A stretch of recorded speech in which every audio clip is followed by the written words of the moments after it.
All right, welcome to San Miguel TV. Oh, man. We are live, San Miguel TV. It is Sunday, December 13th, 7 p.m. roughly. Thank y'all, whoever's joining us. I guess we'll give it a few seconds here. I'm with my man, Will, Mr. Kreider, Mr. Combat Conversation. How you doing, sir?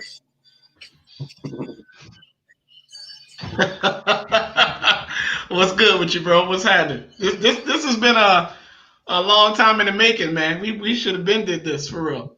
Yeah, I know. It should have been done years ago, you know. So yeah, we'll get into all of that. Years ago. Because I mean, when I first really, met you, it was, it was pretty much outside of the cult, right? Right. Because we were both in the ICGJC, So, we'll get into all of that. This is called A Tale of Two Atheists. This is pretty much your story, but me as another atheist, here, I'm gonna butt in, here and there. But this is really your tale, your story. So we're gonna go into that. We'll just start off with, I guess, in the 90s, right? You came into this place called the ISUPK, right? At that time, it was the ISUPK. Yes. All right. So it was the. Mm-hmm. No, go ahead. It was the ISUPK. This was a delay there, so I'll try to see if I can maintain the time. Okay. Right. This was about 97, right?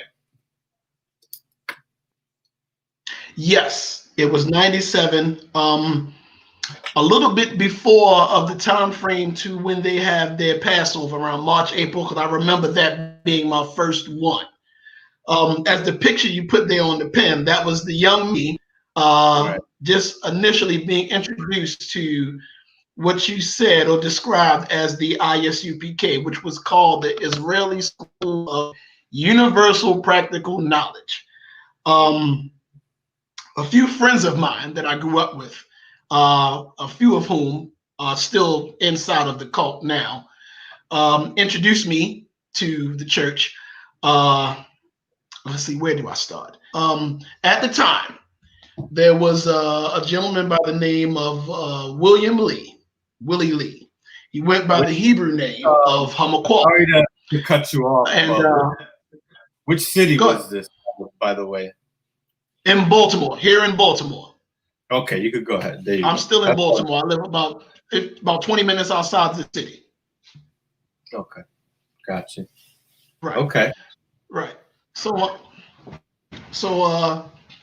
it was my understanding that he was having classes in the area of one of the Western Maryland. I can't remember, it was either, I want to say maybe Laurel, somewhere close going towards like the DC area.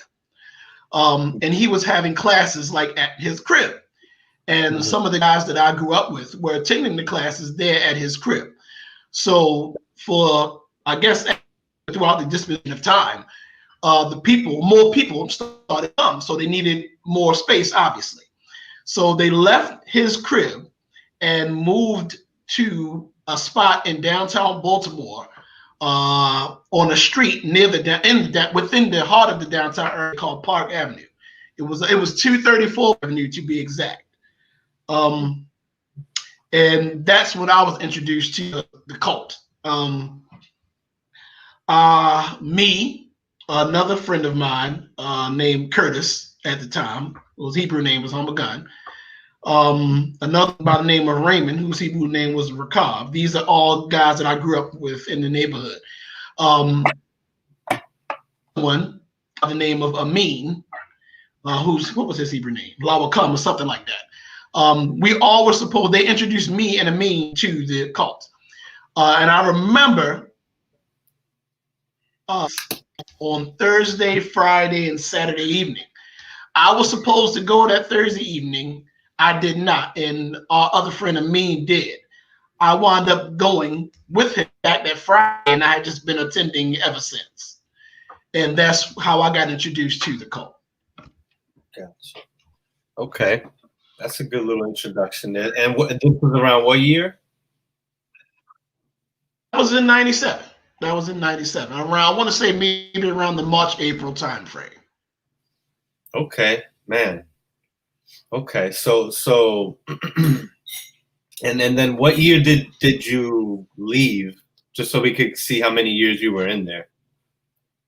Like I did a 14-year bid, and I around I want to say November of 2011. I'm using November as a marker because generally around that Thanksgiving time frame, they usually have their Archangel awards, and after that, they start prepping for, I guess, like to get the ranks to buy their garments and stuff like that.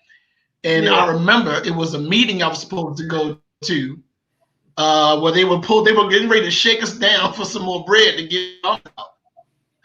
It was at that point. I can't remember if it was one specific thing, but it was more of a combination of things. And I guess maybe that was the proverbial straw that broke the camel's back. I was like, man, I ain't going down there, man. Hell, and just never went and looked back. That was it. Yeah. Okay. So what like changed after a while? You obviously you wanted to be in there.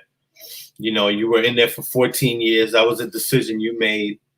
You were young. So I mean, it's pretty much like the same story that I was in. I was a young man, didn't know where I was going. My cousin introduced me to this, somebody that I was real close to, that was able to explain it a little, easier. And it was something I had already heard. I had family that was already in it. And but yeah, this kind of attracts young people, I think. How old were you when you heard this? When you first heard it? I was like 21, about 21. Yeah. And after that, I had my first child. He was born in October of '98.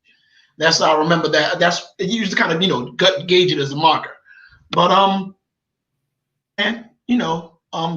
looking to be, I guess at that time, a part of something. I came out of high school and years before, and did community college. I had been always interested and wanted to be a part of the whole self-aware, being pro-Black, want to be more aware of my history and being more culturally woke, as they call it. Right. And with having that mindset, I kind of gravitated towards it, and having the ability to show me things, and me being a young man not being able to verify it factually, so to speak, just kind of took it in with it and became a part of it. Right. So you just said something real quick that I think pretty much it. I think you just touched on something that we're probably going to end up getting back to, where you say you weren't able to verify. So I think that's important. Like that led to me, where I am today. But so you were there in the 90s before, when they were basically teaching that Jesus Christ was going to come back in the year 2000, right? Is that right? Yes, I was there for that. Okay. And it's fun to say that because let me be more clear when I say able to things, and I didn't attempt to verify. I'm speaking more because I grew up in a Christian household from a baby on up. So I had been from that up until that point into the Bible. And, I guess with you being a young man growing up in a Christian household, and you're just learning you're just, kind of holding on to what you learned in the church, you would have questions that the quote unquote preacher couldn't answer. Well, with me being a young Christian man, a guy, they were able to show me things in the Bible, or at least I thought, that my upbringing, religious wise, weren't able to do. So that was also one of the things, or at least I thought, that helped me gravitate towards that cult. See, same thing with me. Like, you know, I was raised in a very religious family, Catholic. You know, I knew basic things. I was already a believer in the Bible. I didn't think I didn't have a good reason. You know, I really didn't. It was just like if you ask me when were you convinced of Christianity or of a God, I can't even really tell you like when, you know, because it was just so embedded in my life since before I could even, you know, think for myself. You know, I was just indoctrinated into this thing. So yeah, that kind of helped me get into the cult in the first place. It was my belief, that irrational belief in the Bible, just assuming that the Bible is just holy and just everything inside of it is just holy. And then once what I thought I was seeing was a black Jesus Christ, a black Jesus Christ with woolly hair, the way they were describing it, and nobody ever showed me this before. I was like, oh, these guys got to be on something deep, you know. And that's what I thought. Like this is on some other. That was the bait. Yeah, that was it right there, man. But okay, so you went through. Jesus Christ is coming back in the year 2000. He's supposed to come back, and the kingdom is going to be set up. So now it's the year 2000. Jesus Christ doesn't come. What are you thinking at that time? Like, what's going through your head and all of that?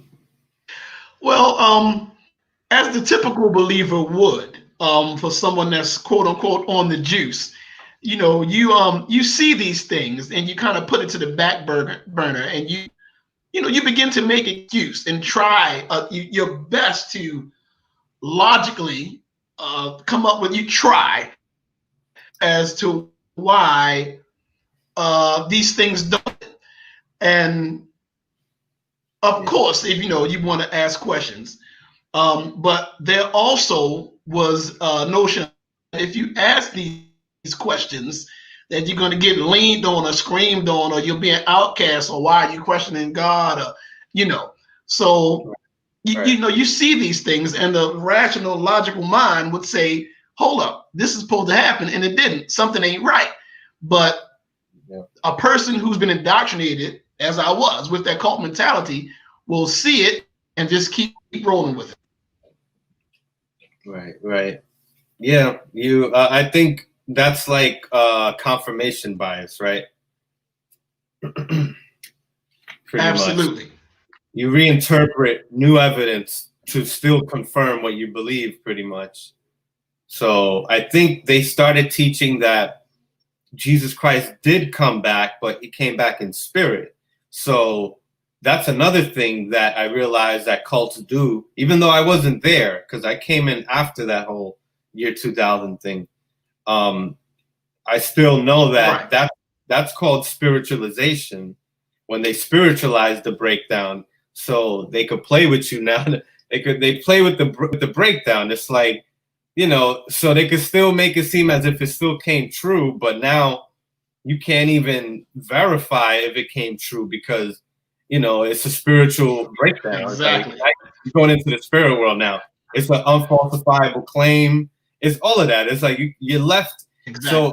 So because you already believe, what we tend to do is reverse the burden of proof on others, because we did that to ourselves. We reversed the burden of proof on ourselves, and we said, if somebody can't prove it wrong, then it must be right. And we just kept going with it. That's what I did, I think. I don't know. I don't want to speak for you. You just kept going with it. Yeah, I mean, that's what I did. I mean, that's pretty accurate. You kind of just go with the flow. You kind of just go with the flow. So no, that's pretty accurate. Right. So we have Russell G. Lewis on the chat. He's another Baltimore veteran, right? You know the brother. That's my brother, man. That's my big brother, man. That's my man. Shout out Russell. What's good, bro? Yeah, and he could testify to all these things, just to corroborate the stories, because I mean, not that we need that. There's been enough of that already. You know, I'm putting his comment up there on the screen. Yes. You know, he's saying the breakdowns change every other week. Man, so you know, that's, you guys lived through that. You know, I mean, I've seen that too. The breakdowns were changing since I came. I saw. Yeah, go ahead. I saw one guy that quoted scripture up there. He said that the fool in his heart says there is no God. Oh yeah. If he, that, if the fool can understand that, why can't you? Right, exactly. If the fool can understand that, why can't you? Well, this guy right here, he's a special guy right there. You know, I let him rock. You know, he's a special guy. But I see. Yeah. But you know, I have no problem frying somebody, but let's stay on topic. Yeah. But I mean, we can address that just real quick, because that comment is a scripture, right? That's in the book of Psalms that says the fool says in his heart there is no God. But see, I think that's a misunderstanding of what an atheist is. You know, and I don't know what kind of atheist you are, because there's different type of atheists, right?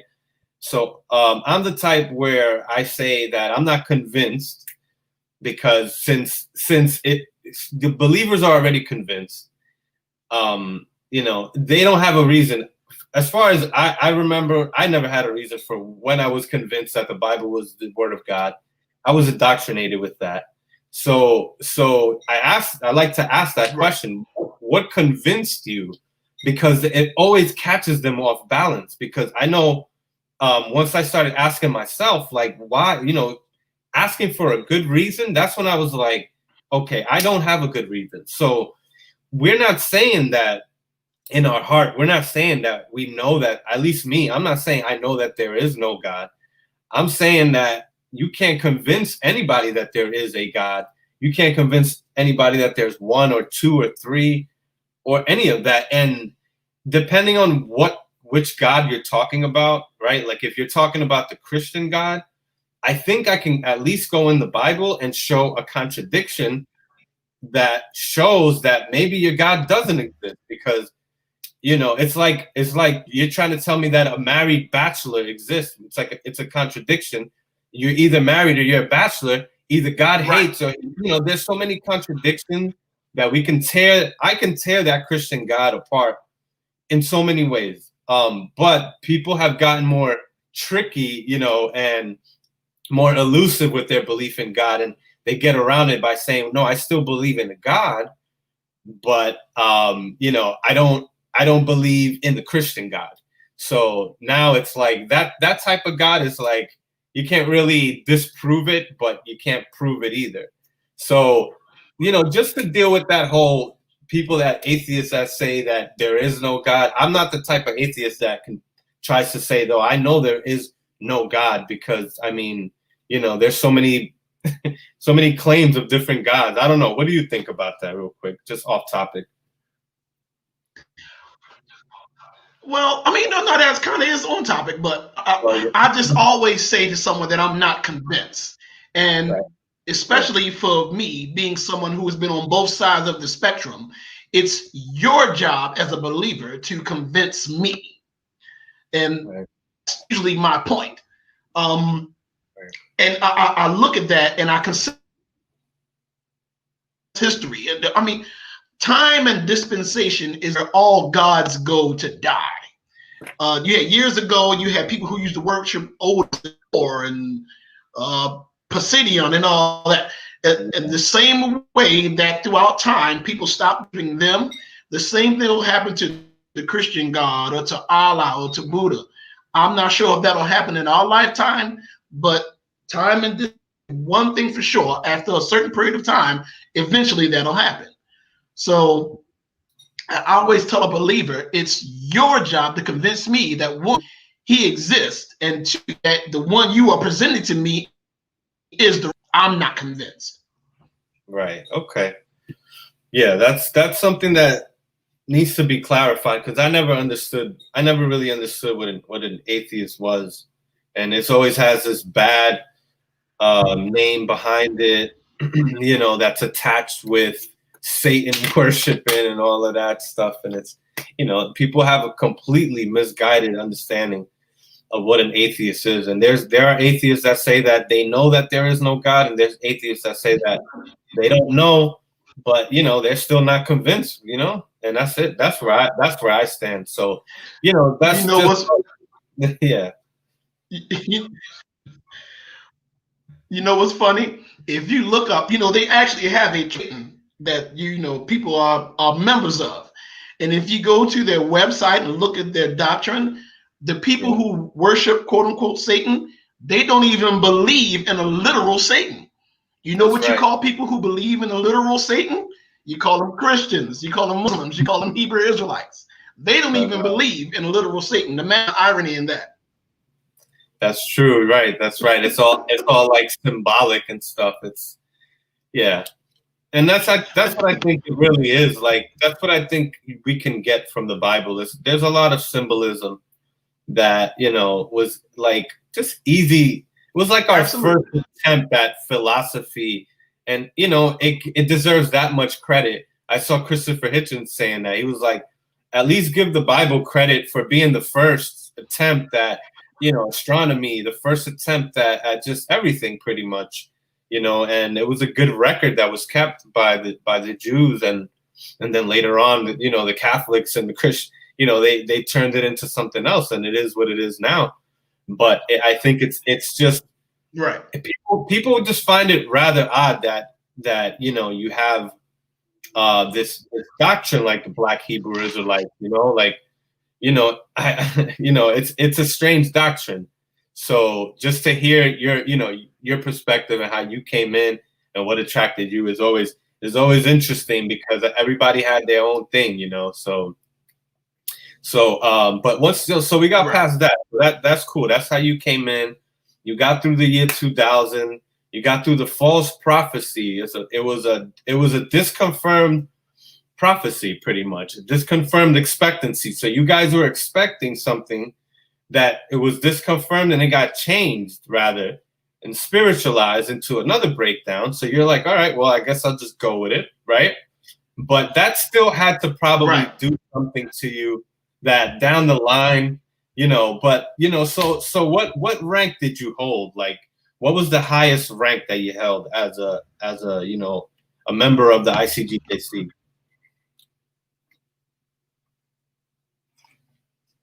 Well, when I left there, I was the rank of a one shield general, what you call, which to me, I mean, that didn't really mean much, because at that time you had guys down there that held the rank of 12, 13 shields. Like, you know, the amount of shields, the higher up, the higher your rank was, obviously.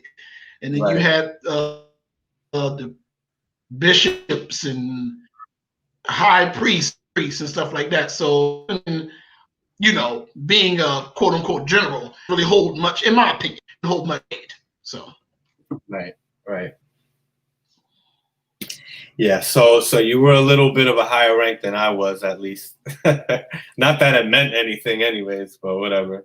Because like in the city that I was in, there were really no like my rank was considered a high rank. I was a captain. You know, there wasn't that many generals and bishops. It wasn't really like that, at least when I was in there, you know, from 2004 to 2010, because I was in there just for a short, you know, 6 years, almost 7 years. So we were in there around the same time, and I'm sure we've seen each other before, and we've crossed paths and all of that. Definitely. I actually remember you. I remember bumping into you in passing, but we weren't familiar with each other. Right.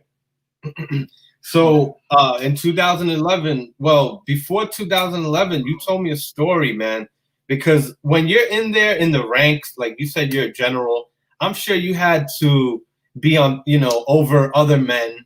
You had to report to men yourself. You probably had to give you know, all types of stuff. Like, what kind of duties did you have in there, and how was the workload and, you know, all of that? Just kind of go over what it does to your daily routine, your day-to-day life, how it can interfere with your job and your family, you know, things like that. The regular stuff that, you know, you already know. you knew this was coming. Know where to start. it was like a lot. Like the different departments that have to work in as a ranking member. And not only would I have to work in the departments, there were departments that me as a general would be over and had to run. They had the department where they would make the signs for the unit. I was over that department. Then that would go out with the unit. I was over that department at one point in time. Right. Then you know how in New York they had the little Jacob's Cafe thing going on where they would sell the food. We had a little bootleg one in Baltimore. I was over that department. And not only those departments that they had functioning within the organization, and the Baltimore branch of it at least, I was on, as you know, NIS, which is National Israelite Security. Now, I wasn't over that department, but right. I was a member of it that had to, it took a lot from you. Right. And with me being over some of the departments, and also at times having to teach a class or having to go out to unit work and having to stay back late and having to do this meeting and that meeting, with you, those things take time out of your personal life, out of your functions.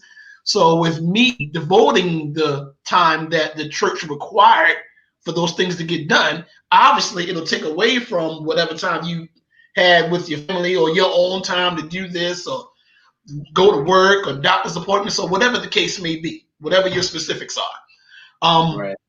I remember one in particular. You know me, but for those who don't know, I'm a trucker.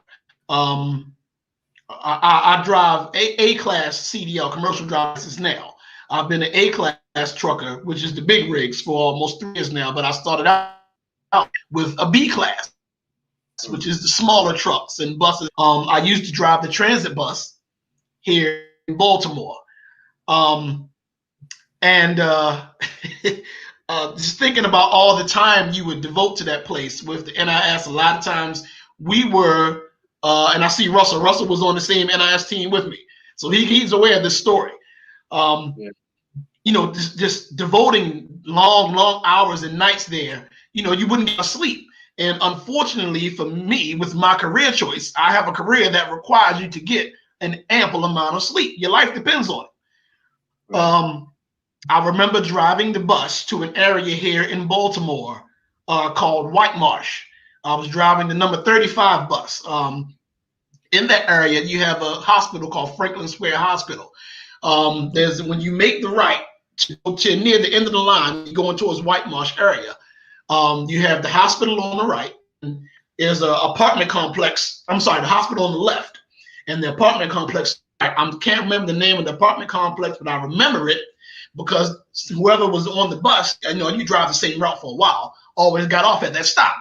So I remember stopping at that stop. And listen, I kid you not, when I left the stop, the next thing I remember is seeing an oil tanker in front of me. Like the oil tanker was like right there in front of me. So, you kind of nod off, you're sleepy, you kind of doze, and then you try to get your marbles together, and now it's closer. And then you kind of fade, and I was closer again. And when I realized, my faculties realized what was happening, it was too late. So now I'm slamming on the brakes, right into the back of the oil tanker. How in the hell that tanker didn't blow up? It was the smaller one that delivers the oil to like the residential areas. How in the hell that tanker didn't blow up? I have no idea. I'm waiting for somebody in the comment section to say it was God or whatever, but we'll deal with that later. But it was like I shouldn't be here. Like seriously. Double pane glass on the bus, the driver went shattered, glass flying everywhere. All the majority of the functions on the bus are operated by air pressure. Well, unfortunately, because of the amount of damage that the bus sustained, all the air pressure was gone. So I got no brakes. Trying to stop the bus, veered off to the left, hit a car that was coming to me and ran the bus over and flipped it over into a pond. Needless to say, I'm saying all that to say this. The amount of fatigue and the wear and tear that organization, or let me rephrase that I allowed, because we're responsible for our own decisions, even if you're on the juice, but that I allowed that organization to put on my body almost took my life. But a lot of that came from you being on the juice and trying to be devoted to what you think is, at least at that time, the service of God. or so we thought. You know. Yeah, that's a crazy story, man. I mean, I'm glad that nothing happened, like even worse, like, that nobody, that your children weren't with you, or anything like that, because this happened. I mean, this is not the first time this has happened to members in the church. There was a family, that the story. I was there when it happened, I believe, but they I kept was that. gone, but I heard about it. Yeah, they try to keep that story on the low, but it was the same thing pretty much, right? It was a brother that was driving back. I believe it was from a high holy day, He was maybe coming back from a Passover. Yep. Right. So now the I knew Passover. that brother too. He was a member of the DC congregation. He was their family is a good family, man. Good brother. Man, that's a shame, man. See, things like that. You get so fatigued because you give your whole life, you give everything over. You don't have time to sleep. Absolutely. Sometimes you break. I remember when we had the Archangel Awards. That happened that first year in Orlando. I believe was 2008. The members in Orlando, we didn't sleep.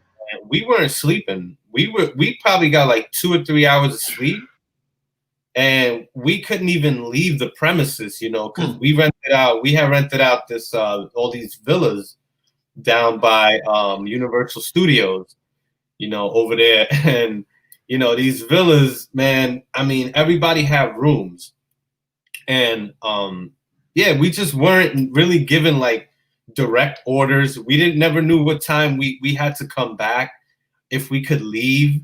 Even if we asked if it was okay to leave, we would get in trouble. So it's like you just gotta stand by. And brothers would sleep in their car in the parking lot because we got kicked out of the villas where there was nobody in the villa. Now we were using a big room once for that same Archangel Awards to help brothers that needed to get like from one place to another. We were driving shuttle buses.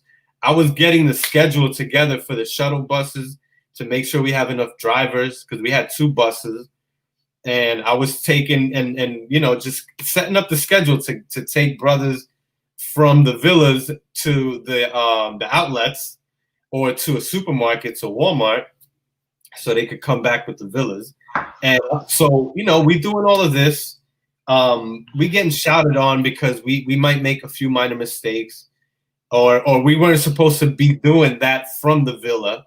Like, we just weren't giving direct orders, so brothers would get their rank taken away all the time, for stupid stuff like that. But I remember like going on like 2 hours of sleep, maybe 3 hours of sleep for like that whole weekend.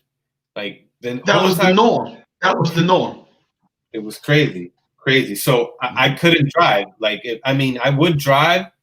Like, if I had to drive, I'll take like a 5-hour energy drink or something, or I'll just chug a bunch of coffee and go get my kids and my family and take them back to where I'm at, where I've been staying at, for the last 3 days, just to come back and get my family at the event on time, because they don't consider that, oh, you got to get your family.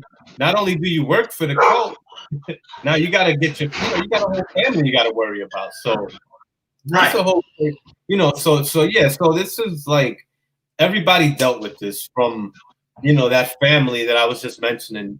They got into a horrible accident, and I believe that the whole entire, that nobody in the car lived. Nobody made it.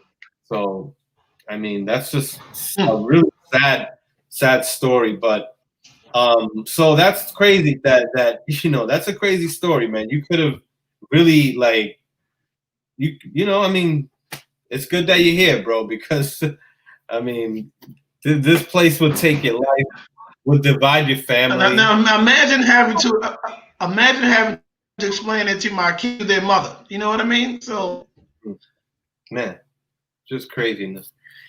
So, what year was that around? With the accident, that was in 2011. Right. Damn. So no, I'm sorry. What, 2010? I'm sorry. I think that was 2010. So then, what made you want to leave the cult? Like, what happened to make you want to leave? Well, and just having conversations with people, and I get asked, and the more that I think about it, I honestly can't put my finger and pinpoint on one particular thing. I really feel like it was a combination of things that led to a buildup. Like that was one of them. Like I'll give it even after the accident. I was called evil. Like that was punishment for whatever I was doing that they didn't know about. Wow. That was the response that I got for after that post accident. Just the financial issues, money issues. The job was a job that allowed me to live comfortably, but I couldn't because finances were going to them. Not being able to spend time with my family. Mom, her health was failing, and I didn't want to not be able to spend time with her. When you know a loved one's health is deteriorating, you don't know how much time they have. Luckily, I was able to spend quite a few years with her after I left, but there's no way I would have known that for sure. So her health was failing. She had AFib and heart failure. That was her issue. Just a combination of things, not to live life and do the things that I want, and seeing things that didn't help, and not being able to feel comfortable questioning those things. And I really believe it was a combination of all the things listed that drove me to a point where I just said, man, F this, I'm done. Right. So so you're still a Hebrew Israelite though at this time, right? Because now you're done with the cult, but do you still think that you're a Hebrew Israelite at this time? Well, it's kind of 50-50. I was still kind of riding the fence because before my departure, I had always just questions in regard to the point where I would feel bad. Like, am I here, but am I an unbeliever? Like I never was able to say that. When they would always have what they would call putting out orders, not to research or not to look at this, not to look at that. I was one of the ones that would, just try not to sneak it up anyway. Because usually 9 times out of 10, if somebody tells you that you shouldn't be looking at that, that probably means there's something in there that you don't want to see, and I probably need to be looking at that. But of course, I can't get caught because then now I'm going to get busted. So, and when you initially leave, you have that still small amount of fear in you. Say that, is God going to get me or whatever? But the more that I gravitated toward my free thought, the more that fear left. So here I am today. Yeah, it took me a while, man. It took me a while because I was just fed up with the cult and the men that was over us in Orlando. The man, well, one of them at least, he was like a obnoxious knucklehead, man. He was one of the worst. If you know who Yashar is, he was just horrible, man. And, yes, I know who he is. Yeah. Andre say something. No, go ahead. He was one of these characters that it seemed like he was just lying all the time, and then he wouldn't be around a lot too. Like I would see him, I would have to take over his class in the academy, and he'd be like, "Yo, I got to deal with something. You got to take over the class. I got to deal with something." So I'm like, man, I got to deal with his class. Like I got to deal with 3 classes already in the academy. So I'm like, all right, man, whatever. I'm already used to this. And I'm like, on my lunch break, I'm like, let me go get this food real quick.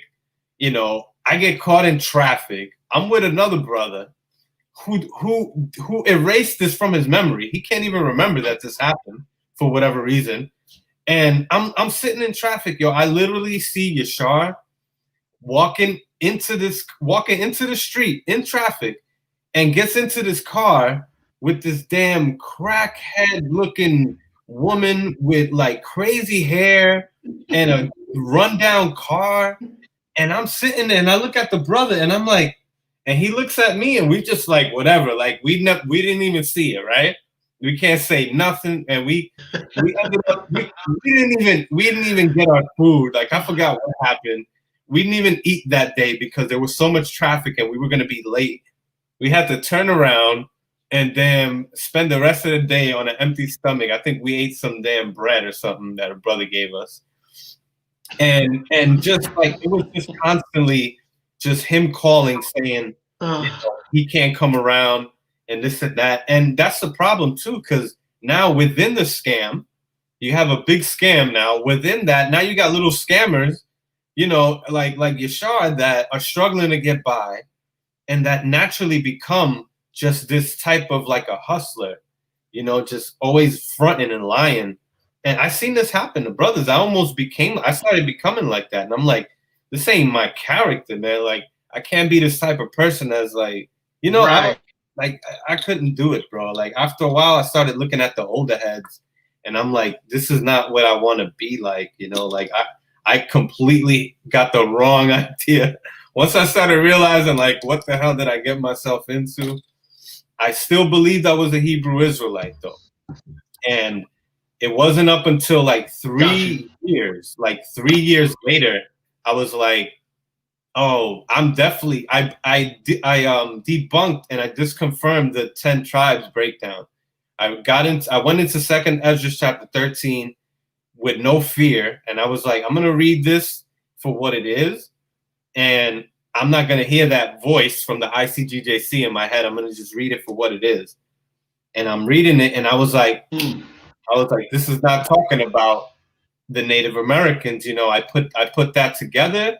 And then once I really opened my mind up to critical thinking and science, that's when I really was like, okay, the 10 tribes breakdown is definitely false, because not only does DNA show you that Native Americans are related to Asians, Northeast Asians, the archaeology in Alaska and Beringia puts all of that together. It connects North America with Northeast Asia.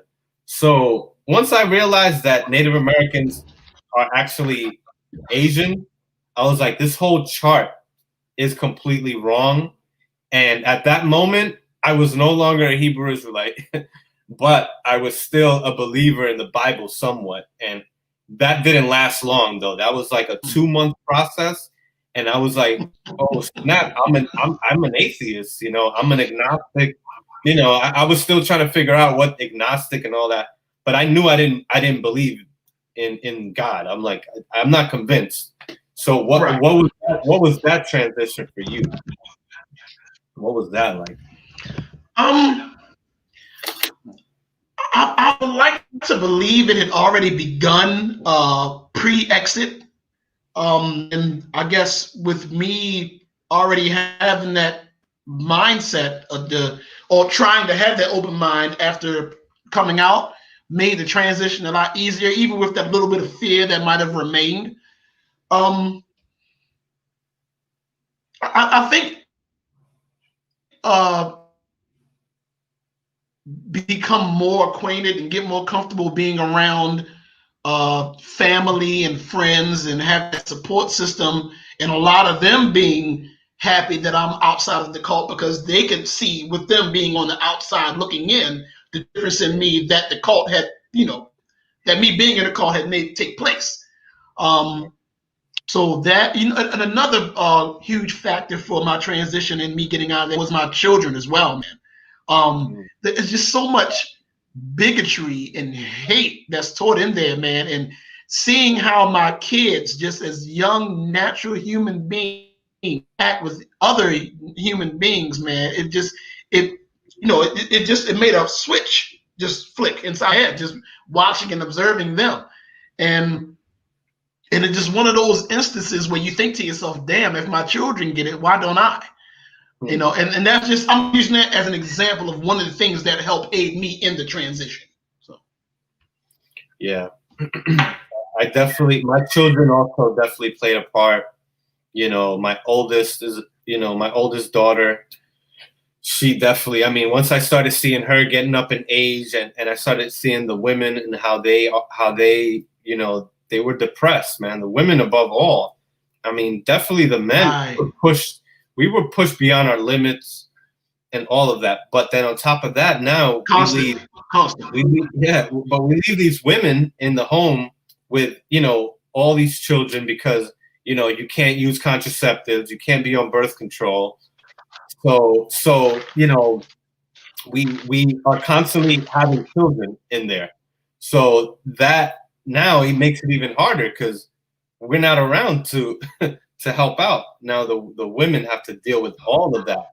And then not only that, just giving birth constantly like that, you know, year after year, what that does to a woman's body, the hormones and everything, it's not, it takes a toll on them. So I mean, all of that is real. That post-hormonal, you know, stress, that stuff is real, man.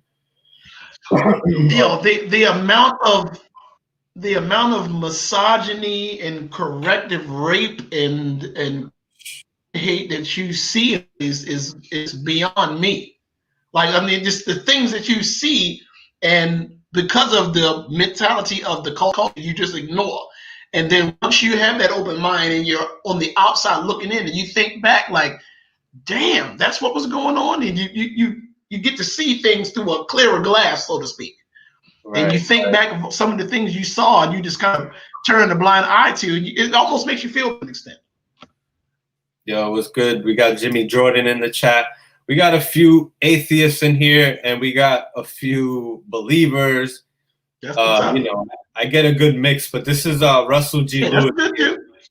This is Russell G. talking about the 12 tribes. He said, when I realized that Arya gave the BS 12 tribes breakdown, but he also confirmed that Jermaine was the so-called God-sent comforter, I knew that 12 tribes all BS. Yeah, man. So there's another former ICGJC ranking member. Yeah, man. But that's my big bro. We got this guy over here. He said, okay, so he said, Arya also told the people not to pay the credit cards because Jesus was coming back at Y2K, but this contradicts the Bible, which tells people to have good credit. That's, oh man, the contradiction in there is just crazy. Because also one thing that really pushed me away from the Bible was the fact that it condoned slavery in the Bible. And that's a contradiction there that Hebrew Israelites constantly put themselves in because they hate the transatlantic slave trade, but they love slavery if, you know, when it comes time for them, you know, to take the kingdom or whatever the hell. They want the Edomites, man. They want Edomite women. They want to bash the kids against the stones. Remember that scripture? That's a crazy scripture, bro. It says, happy shall he be that taketh the children and dashes them against the stone. I never, like, I try to envision myself doing that, being happy. I'm like, I couldn't see it, but I just like, really, come on, bro, right?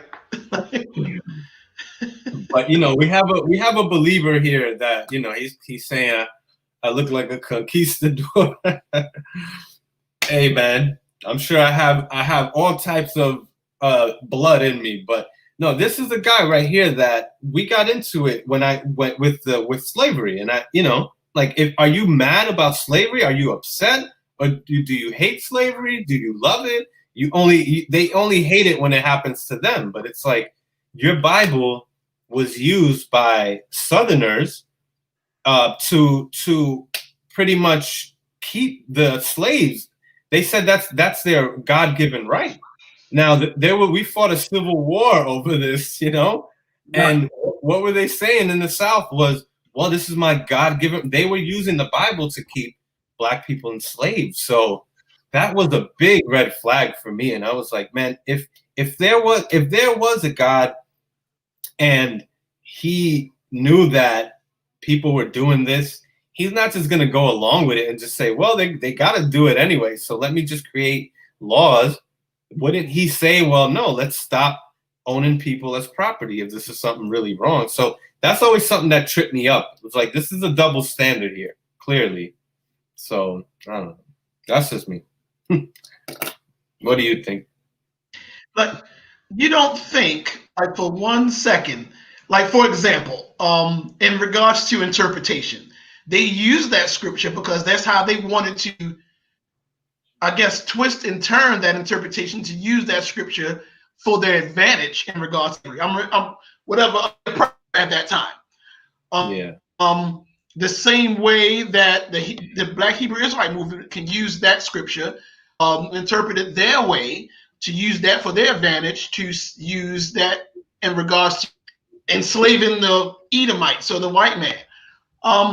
You don't think an omnipotent, all-powerful, all-knowing God, who's supposed to be the author of the book and put it together, can't take 30 seconds to come down and clear that up? I'll wait. Right. There's common sense and critical thinking. So, but apparently, allegedly, the common sense in you to clear things up when things are amiss in regards to things that you say or messages you want to convey. But he can't do that himself? Right. Yeah, they say, he that leadeth into captivity shall go into captivity. So they're waiting for this, man. This is like what they want. This is like a tit for tat, a childish response. It's like, he hit me first type of thing. And it's like, this is like a child. It's like, what are we just gonna keep enslaving each other left and right, man? Like, when is it gonna end? So unreal. I mean, unreal. Our entire logic was just, we were just trained to overgeneralize, and these phrases like the white man and Esau, right? I mean, the same way that they were talking in the NOI with the white man, like Malcolm X, we were kind of talking like that too. But we would just say, Esau. Right.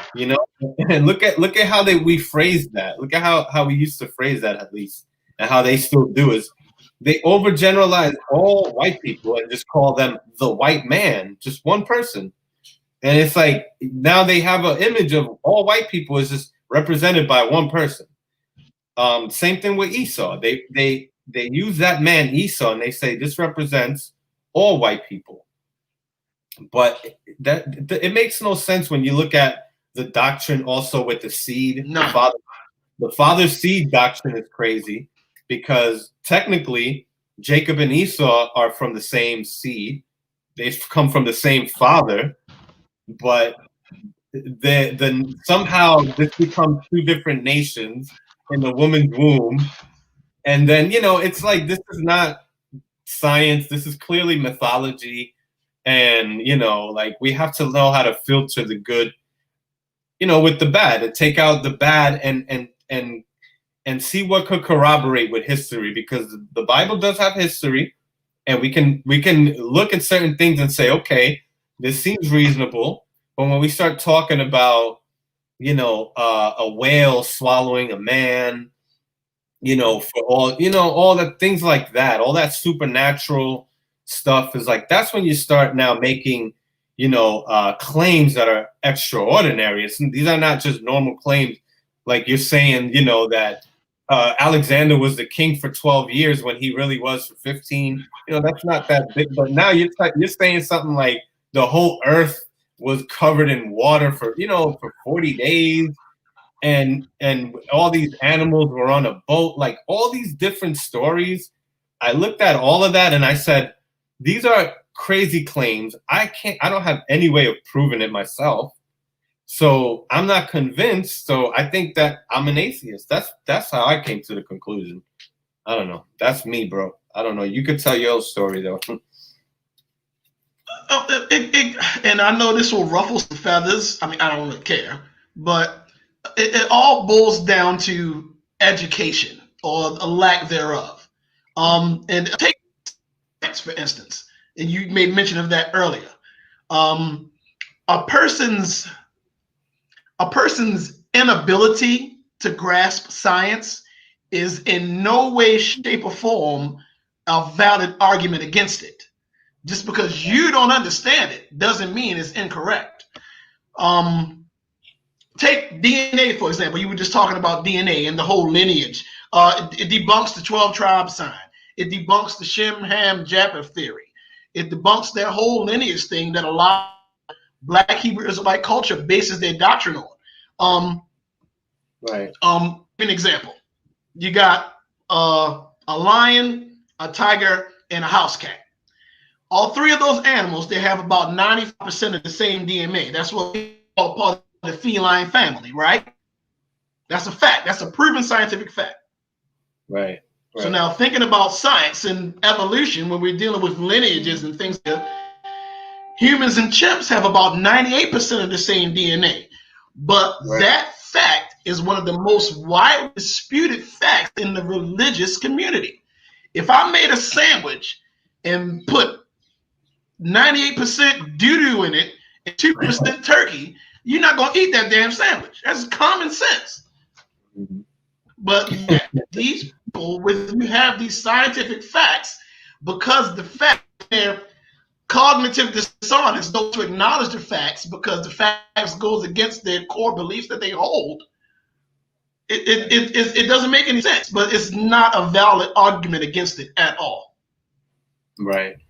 So I want to address this comment by Cafe, I guess.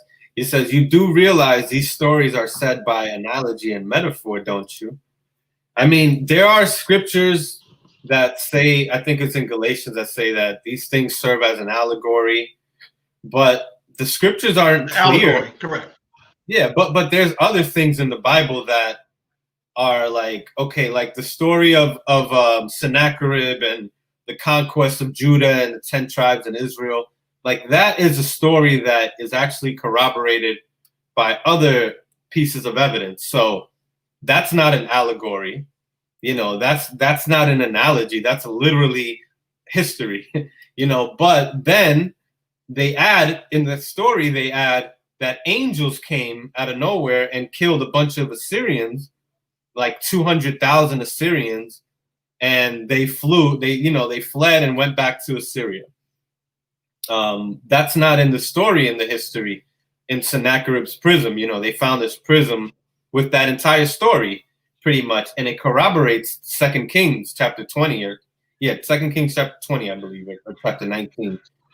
But the small part that talks about the angels, it's not in there. You don't think that Assyrians would have written down that supernatural forces came down from the sky and just all of a sudden killed 200,000 of my men, you know, but I went off alive. The king was able to get away alive. And, you know, like, this is why I realized, okay, now we have a story that's corroborated, that's true, but here's something that is true, but it's twisted with some lies. And that's when I started realizing that's what the Bible seems to be. A book that has some truths to it, and then it gets twisted up, you know, with some lies. It does have some history to it, and it gets twisted up. You know, like Russell G. Lewis said that the Bible wasn't the first book and the first code, you know, written. Like you have the Code of Hammurabi, and that's where that's where the Israelites have seemed to gotten a lot of the stories from, because yes, we all come from Africa, right? We all are genetically, you know, connected to each other. But thousands of years passed by where we started to migrate all across the world. And there started coming up these places called these cradles of civilization, they started calling them, where people were supposedly now civilized, and now we were no longer nomadic. We were actually starting to settle down by rivers and by, you know, oceans. And one of the places was over by, you know, modern day, well, what was it? It was called Sumer, right? And then that turned into that whole Code of Hammurabi. And then the Babylon came out of that. And that would be where, you know, where Babylon was and all that. They call that the cradle of civilization. There, the extinguished people, people of royalty used to wear fringes, which is something that was the Israelites took that from. You could look that up. Assyrians wore fringes too, And you can see it in the Syrian reliefs that Israelites love to use, where they have the depiction of the Assyrians and the Hebrew slaves. They were both wearing fringes. They were all wearing fringes because they're all Semitic. They're all Middle Eastern. And that's how I think Israelites look. I don't think Israelites look like West Africans, like people from Ghana, like people from Togo and Benin, people from Kenya, you know, from Timbuktu. Like those people weren't, if they did practice any Hebrew customs, it was maybe because somewhere down the line, maybe their lineage was Israelite, but over time, once you migrate to a location where you're surrounded by a different type of ethnicity, you're going to get taken over and you're going to start looking like those people eventually. So even if that's true, which I've never seen any evidence that Israelites migrated from the land of Israel to West Africa, I've never really seen any proof of that. But you know, even if that did happen, over time, the way DNA works is that you're gonna start to take on other people's. Your children are gonna start mixing with their children. That's just how it works, you know. And if you're outnumbered by them, eventually your DNA is not gonna live because everybody around you is outnumbered by another DNA, pretty much. So the way that we used to think that DNA worked, with that whole father seed thing, I think that's a big confusion there too, because now it's like this is like an identity, right? Because this is what we got caught up in. This is an identity cult that gives us not only a religion. We were taught, right? Yeah, we were given a religion, a religious belief with an identity now. Like our identity is attached to our religious belief, and this is a very powerful tool that cults use to really trap us in. This is why we was in there for so long, bro. It's like this is like mind control, psychological warfare that has been proven to work for years, bro. So I mean, the only thing that helped me out was critical thinking and just putting logic and reason to use. That's what I think helped me out, man. That's it. I don't know. Yeah, I don't know about you.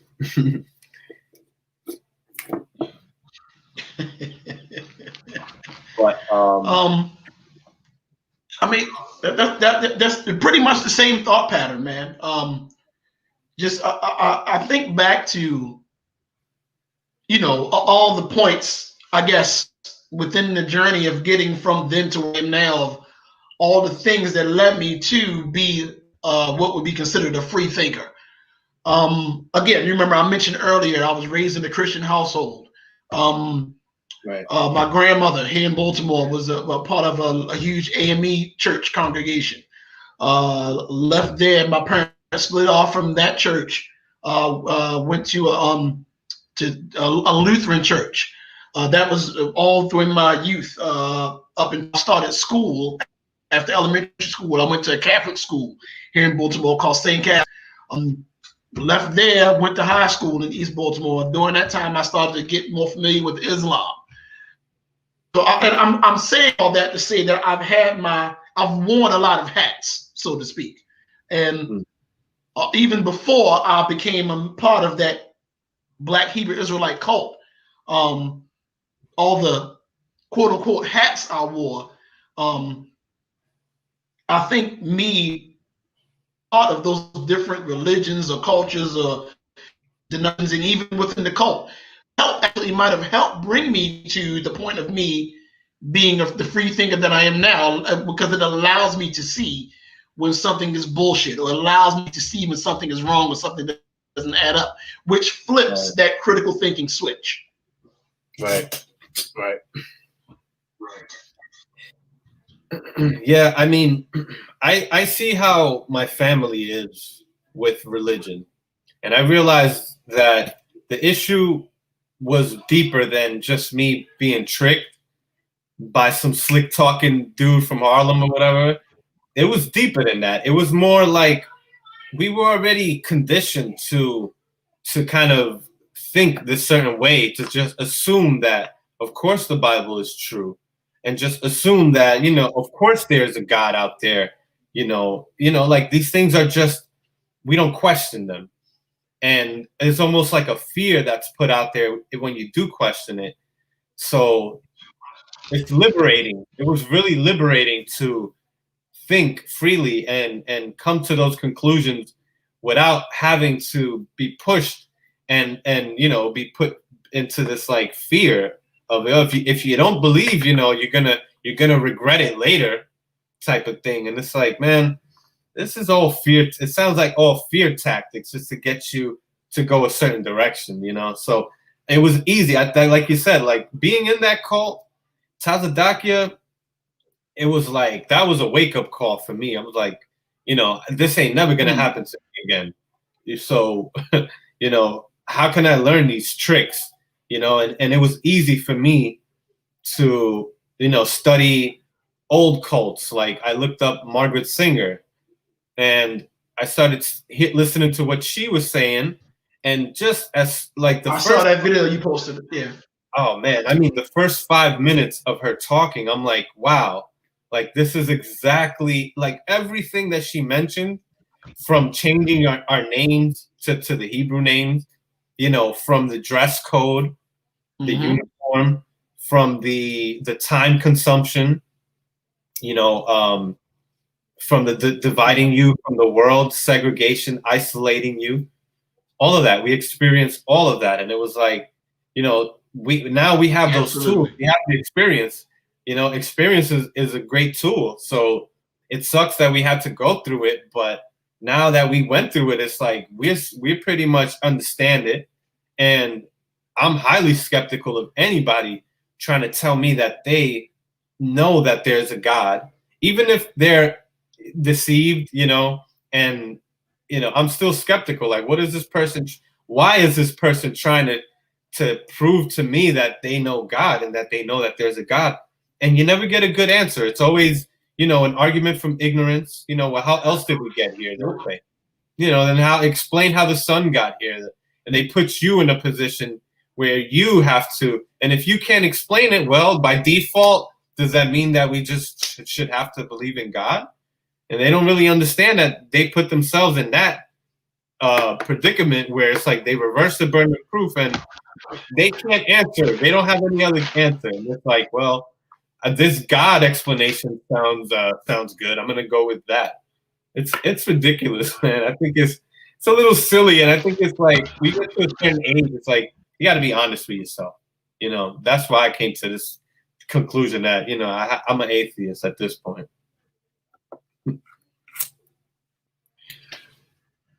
But see, the thing with me is like and not even with the Black Hebrew Israelite culture, just religion in general. To me, it seems like it's a means, and I'm going to say the word ignorant, and I know that word offends someone. I don't like to use the word offended, but to me, sometimes being offended means that you can't control your emotions and you're allowing someone to do it for you. But nevertheless, ignorant just simply means something you don't know or don't have knowledge of. I'm ignorant of something. Everyone's ignorant of something. Yeah. But to me, it just seems that the religion creates a level of ignorance that they are not able to, whether scientifically or logically, explain the natural world around them. Take back in years and years ago, you had cavemen that are walking around. Cavemen didn't know anything about meteorology or what the hell that was. So they humanized it to the best possible way they could. And that's the only way they could attempt to describe these occurrences. That's no different than what you see the majority of religious folk doing now. Because I say again, their inability to grasp, or not even grasp, to attempt, even try to educate themselves on these things scientifically is not a valid argument. Way to explain how these things happen. That's not an opportunity for you to just slide God up in there, like just because you don't have an explanation. Right. Yeah, that's exactly what they do. That's exactly what an argument from ignorance is. It's just, I don't know how we got here. Right. And I've heard different arguments. I've heard this one here. Um, there was a brother in the that man, he was up in New York. He left the ICGJC, but it doesn't even matter. His argument was that everything that exists has a beginning, and everything that you see here has a creator. He was saying, a car has a creator.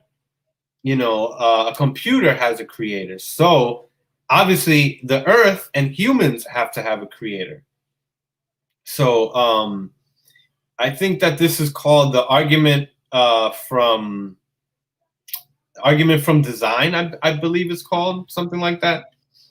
So they pretty much say that because, I mean, this doesn't go for everything though, because there are things that come about naturally. So this is where they mess up at, because there are natural things that are on the earth, and then there's man-made things.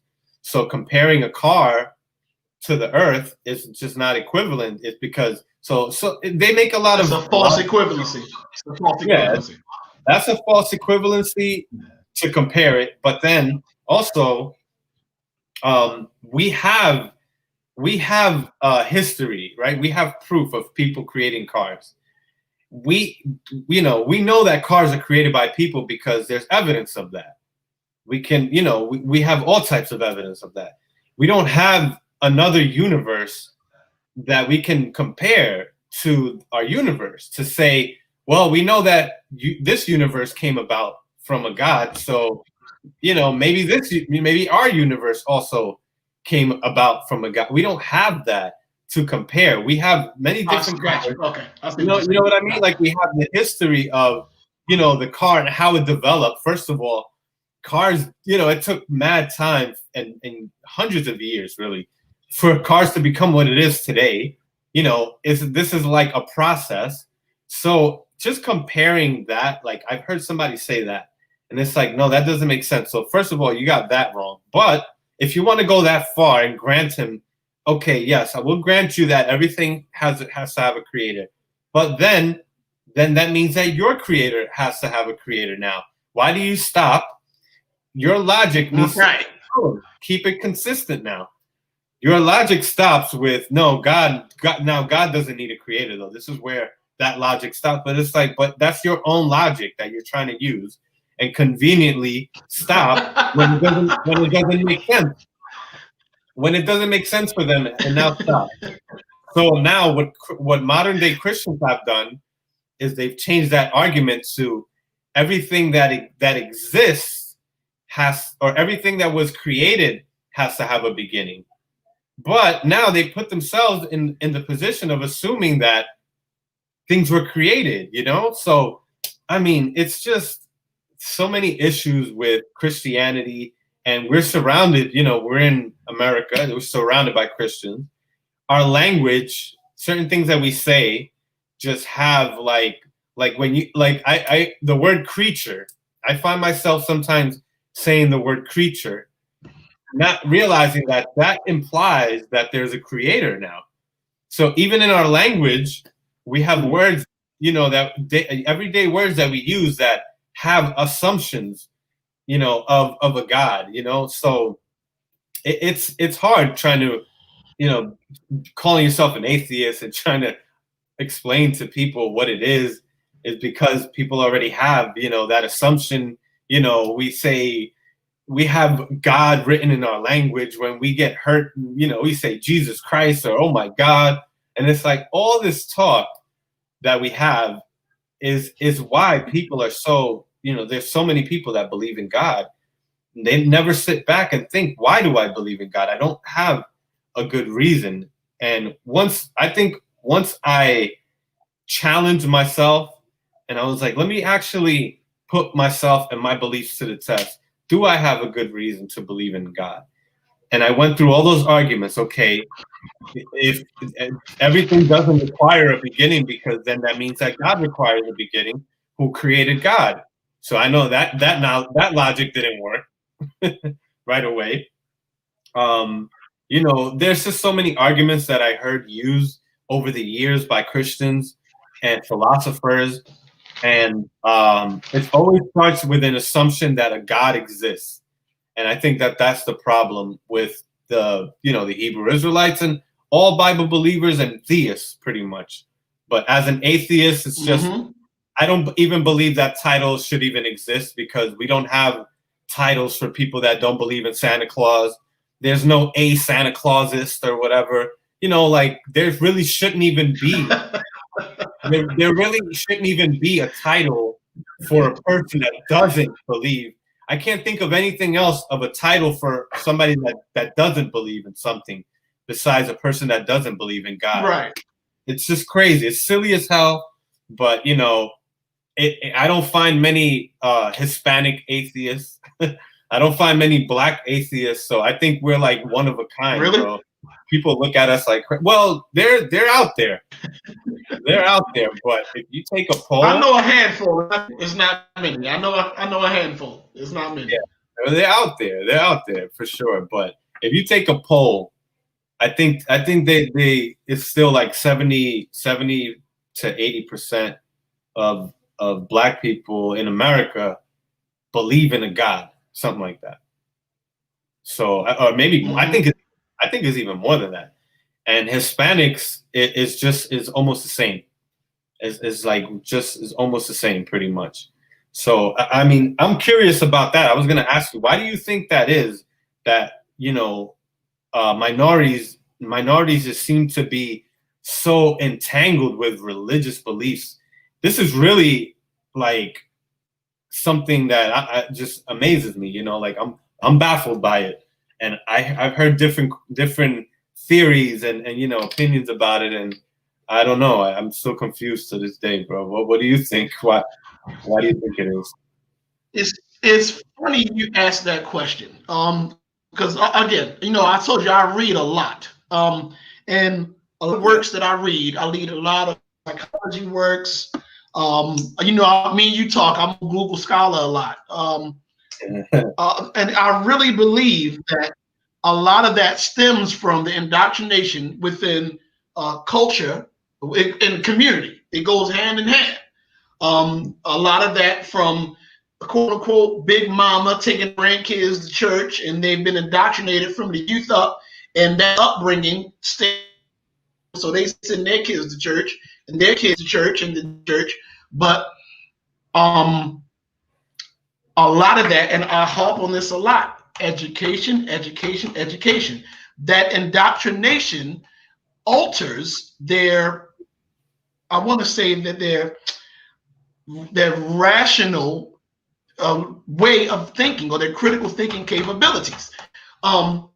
There's a note that I wanted to share with you, man. It's I got from a Dr. Robert Sapolsky. He's one of the world's most renowned neuroendocrinologists. And something he said struck a key with me, and it made me when you just said that. And it speaks on how the success of religion is directly proportionate to the failure of education. Now think about that for a second. He speaks about how the brains, and this is going to ruffle some feathers. Again, I don't really care.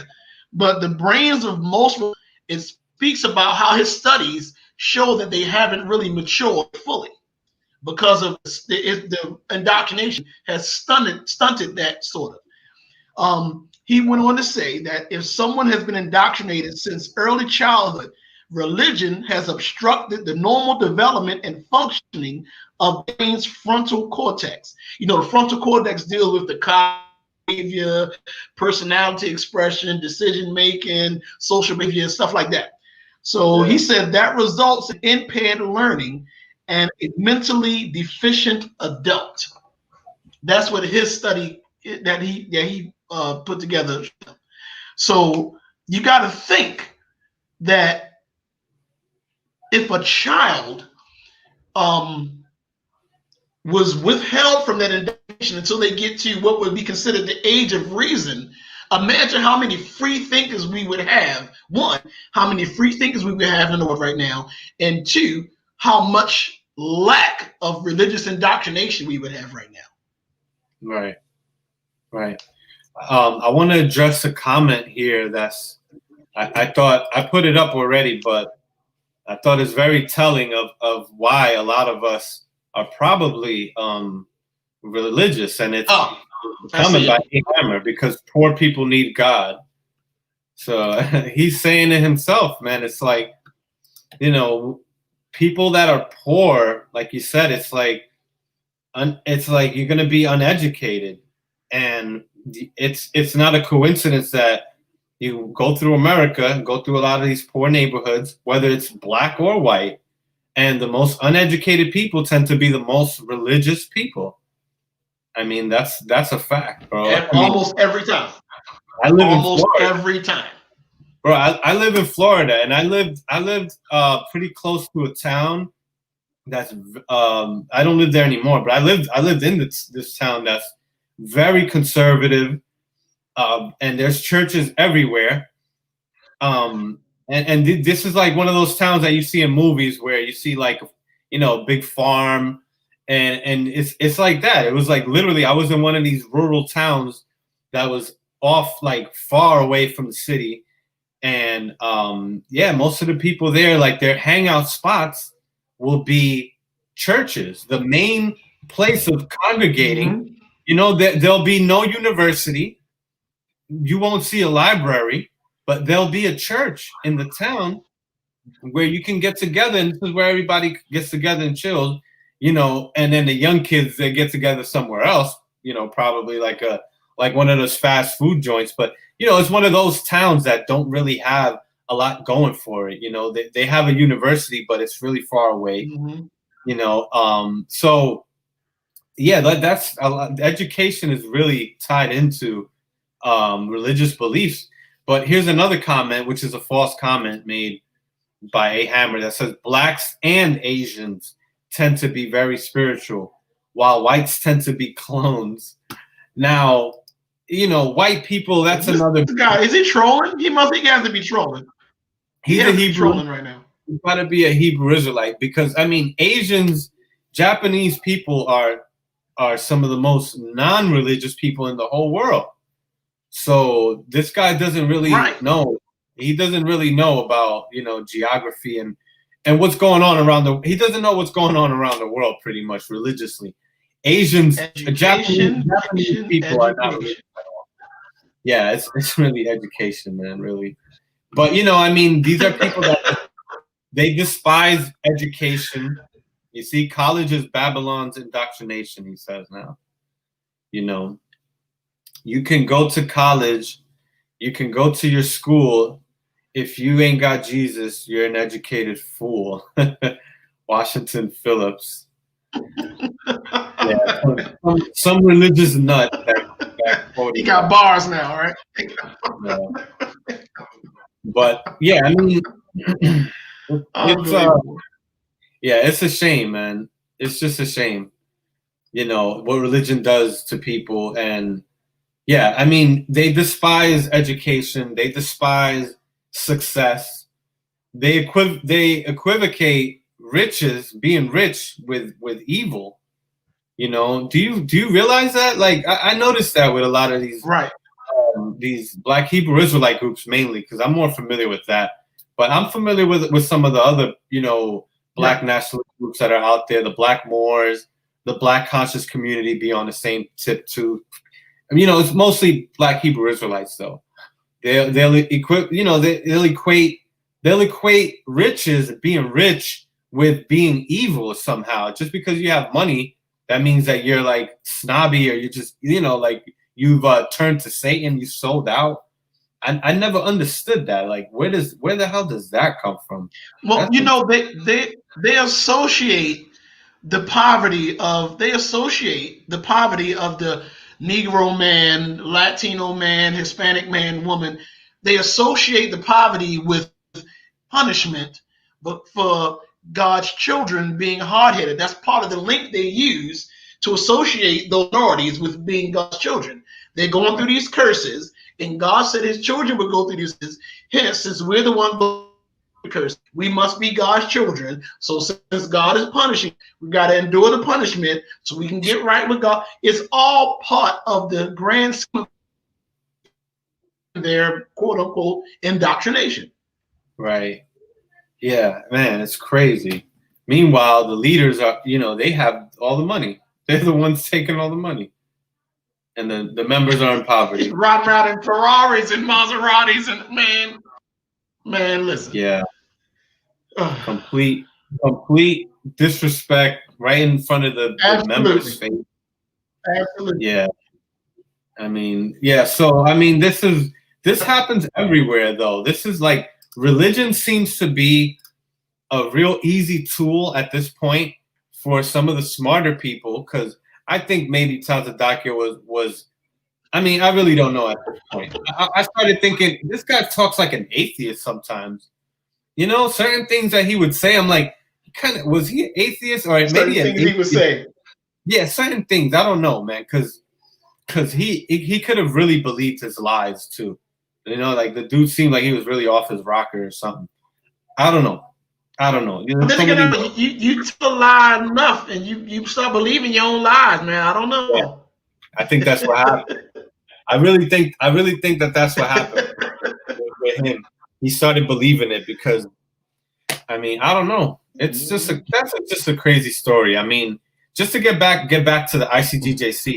So when I started seeing that me and you are like on the same wavelength, this was back in like 2015, and we got on that Facebook group. Remember the Facebook group when it first opened? You were on there already. You were one of the first. Was it Taza Detox? The Taza Detox. Well, first it was open for the real truth or something like that. I think something correct. Yeah, if I remember correctly. Yeah, and then another Facebook group was open to make it public because that one was private, I believe. So we wanted to make it public, and people started telling Nisha, who was the administrator or one of the administrators of the group, to make the group public so people could see it and the members could see it. And then I remember that. I guess I don't remember when we went public, but I remember the phone call, Tazadakia's like blog talk radio thing. By that time I was already like, man, this whole Hebrew Israelite thing is crap. I was already convinced of that pretty much at that point. And I was getting ready to do videos. And once the raid happened, that's when I was like, oh, this thing is over for sure. Because the radio show was like, he put his foot in his mouth, and that helped me. Like, he straight up lied about me, and that helped me really wake up and see, yo, if he's lying about me, that's right. I remember that when he was like, I want San Miguel. Give me San Miguel. yeah, because the radio show happened when we were on Facebook, right? I was just on Facebook trolling, and I was like, I'm gonna just expose these cats pretty much as I could. That was like, I was on a mission, man. I was like, yo, nobody wants to hear nothing from me. I'm gonna tell it all. I'm gonna talk to everybody. So I think I found their Blog Talk Radio thing through Google. I went on their comment section. They had just did a show that week, and I commented like a whole essay, bro. Like, it was like 3 paragraphs of how I felt about the things that I seen, about some of the stories that were already coming out, that that were like that brothers were confirming, and Nisha was saying all types of stuff. I was like, wow. At that time, I was like, bro, I'm so confident in my apostasy right now that I'm just like, I'm ready to go, man. So I started commenting. I started just going out and just like, this thing has to be broadcasted somehow. So I was really surprised to see Tazadakia respond the way that he did. But some of the things that I said in there, which was like, he's robbing the members, he's charging us all this money.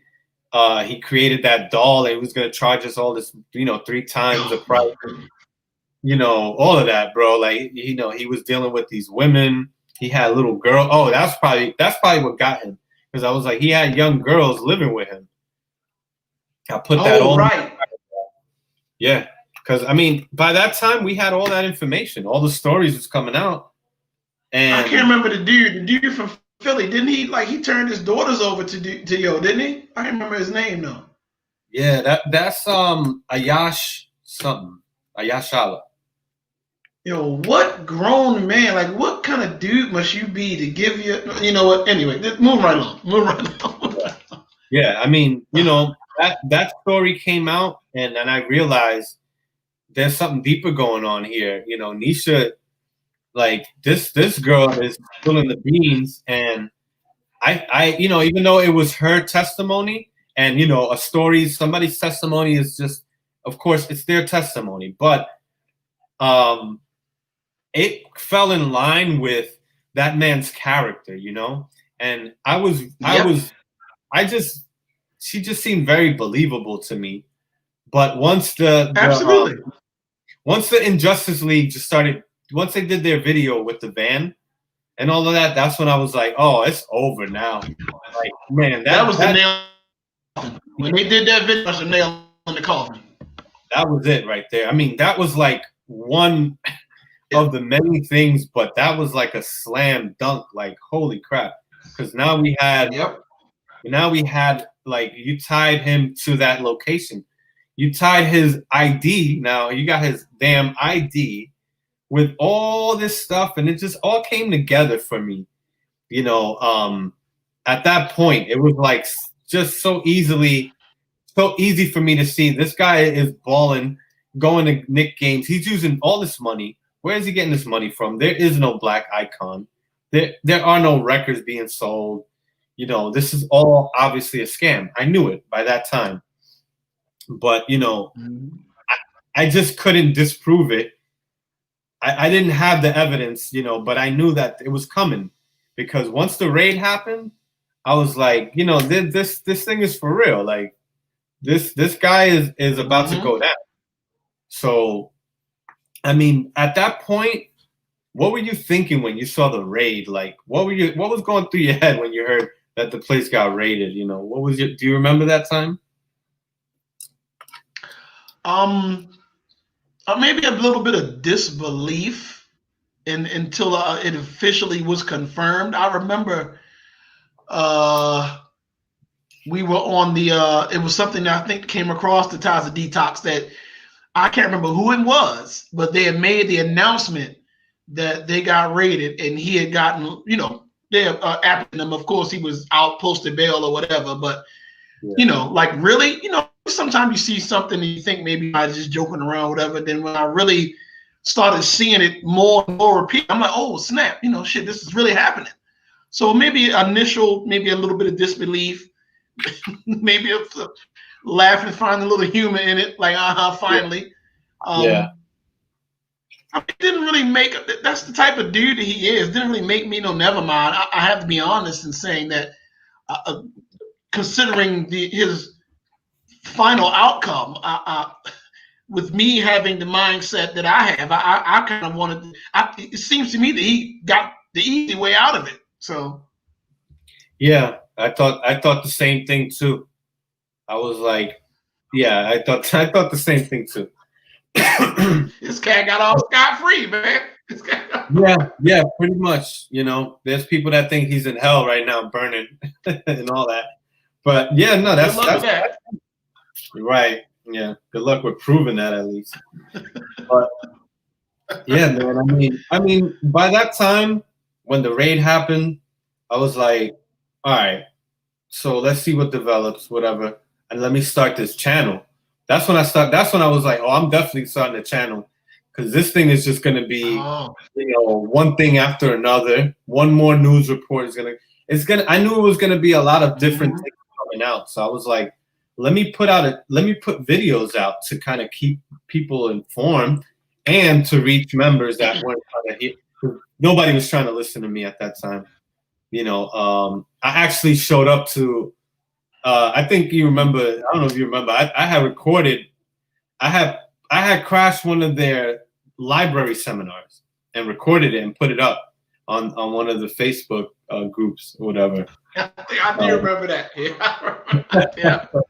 So I was kind of like antagonizing them, you know, because I was trying to reach them. I was trying to really like reach them, you know. But when I came to the library, I really didn't. I sat there quiet and just I recorded them secretly. But I sat there quiet, you know, seeing what they were gonna do. And I really wanted to talk to them, but you know, they don't give you that opportunity at all. Like, it was just so much animosity against you that no matter what you try to say to them, they suspect you of just being the devil already. You know, so especially being an atheist, forget it. We're the worst. Like, we're the worst of the worst. Because not only are we non-believers as far as the cult, we don't even believe in the Bible. We don't even believe in a God now. So it's like, yeah, we're the worst of the worst. Right. So they avoided me at all costs. And after that, I was like, all right, I'm gonna have to do something different. I have to try a different approach. And that's where this whole San Miguel TV came from, bro. I really did it for the members, the current members. And then I started realizing, oh, there's family members now that have, you know, there's people that have family members in the cult that are not in the cult, that don't understand what the hell's going on, that are probably questioning them constantly. And, you know, I had good rebuttals every time, you know, a family member had something to question me about it. I was ready. So I know how it is to try to be a family member and try to get, you know, pull them out. You know, we got a rebuttal for everything. So it's right. Tough. So this channel served like as kind of like some help for that. So they can understand the breakdowns and really, you know, understand where they're coming from, because they're so secretive that you don't really know what they teach, you know, until, you know, you try to talk to them about it. And by then they're going to try to get you in the cult. But, yeah, I mean, I don't know if you got anything to say on that, but that's, I mean, family, you know, my whole thing was just to reach people that needed to hear more, like, what's going on in this cult? Is my family safe, you know, or what's going on outside of the cult, you know, because people in there are looking at my channel too. So, you know, do you know anybody that's in there that's trying to get out, or that already got out, that would, you know, thinking about it? You know, you have any stories like that? Not a lot. When I left, you know, there were I kind of initially cut everyone off that I knew was in there. And then just me, by time and chance, just being on Facebook and interacting with people, you know, just peeking in and out of, you know, running into different brothers that I see that would be in there, and through them connecting with other brothers, I would learn of someone else or another brother or sister or whatever that had left out. The brother we were just talking about in the comments, Russell, is a good example of that. When he left out, I sent him a message to hit him up, and we've been linking ever since. Man, this brother, he was at my wedding.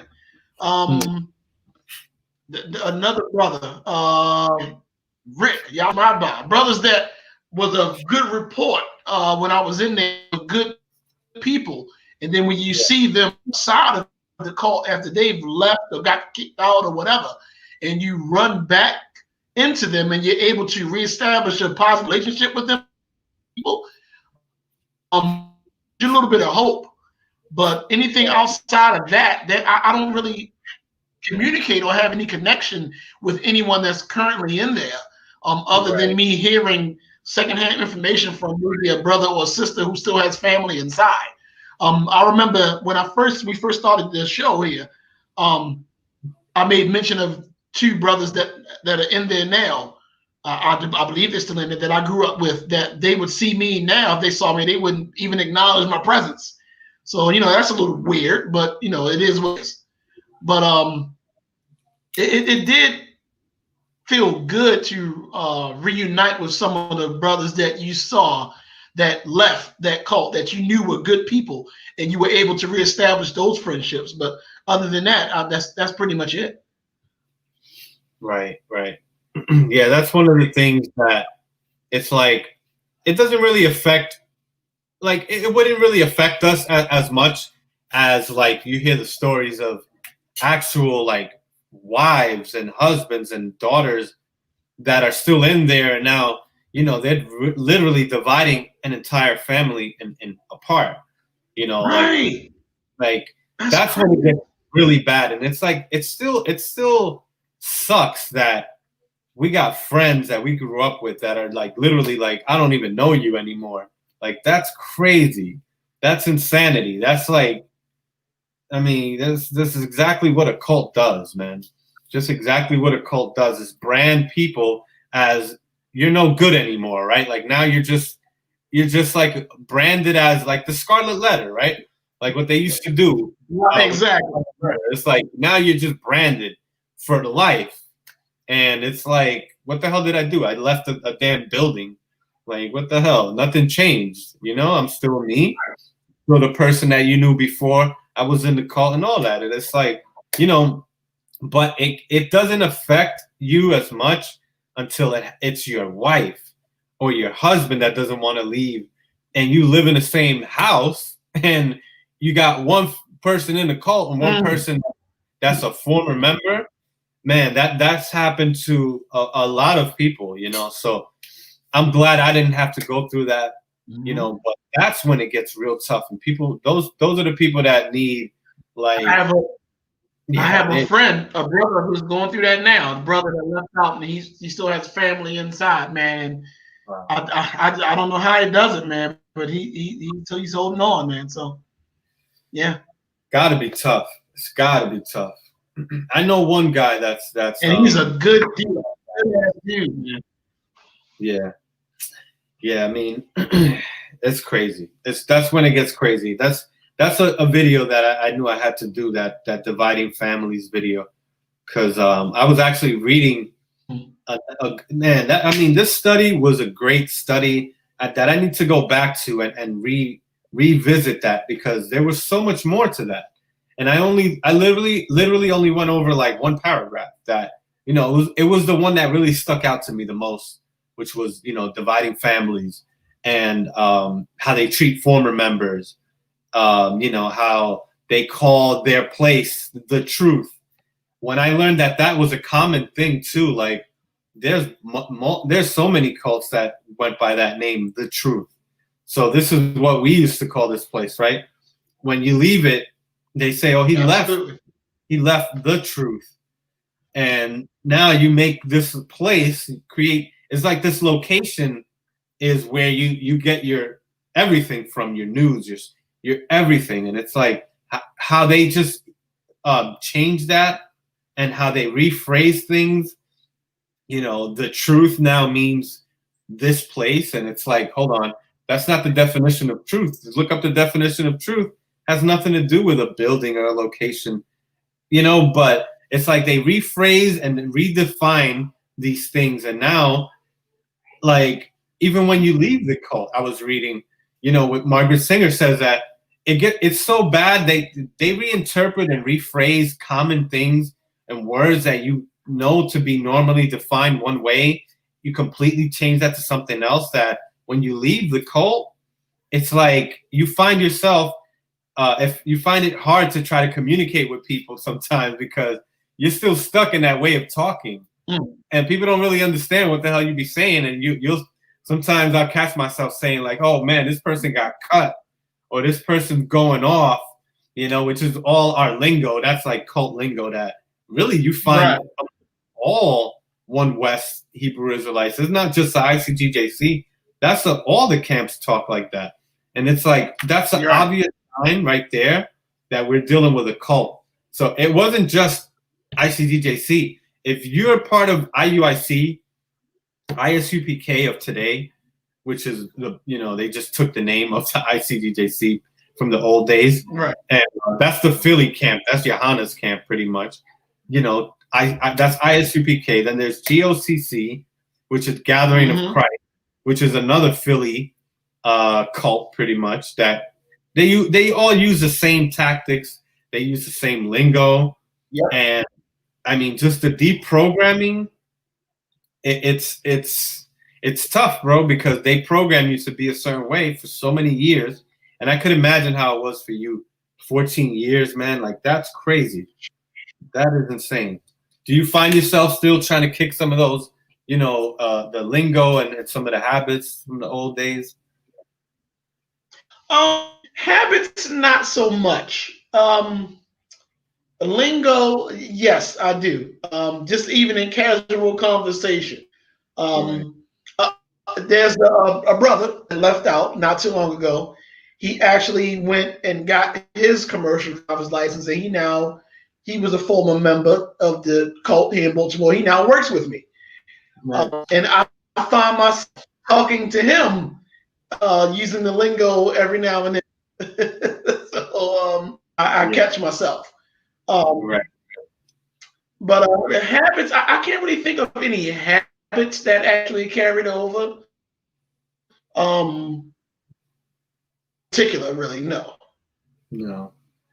Right. Yeah. It took a while for me to really, even to catch myself, it's like over time you catch certain things. So, yeah, as long as like the deprogramming period that I went through really helped me a lot, and it involved listening to people like Margaret Singer, who's a psychologist, because we need a lot of us that are leaving this place. We're gonna need psychological help. There's no shame in that, because this place messed us up psychologically. So a lot of us are gonna need that. So I know that. I can see it. I can see how members are now. Like a lot of members, and I'm like, man, I can tell like this place has really done a job on certain people, and it's like the best thing. Some of the best thing to do is to really to understand what you went through. You have to deprogram, and it just kind of led me out of the Bible, because I realized that it was more than just the rules that the cult leader laid down.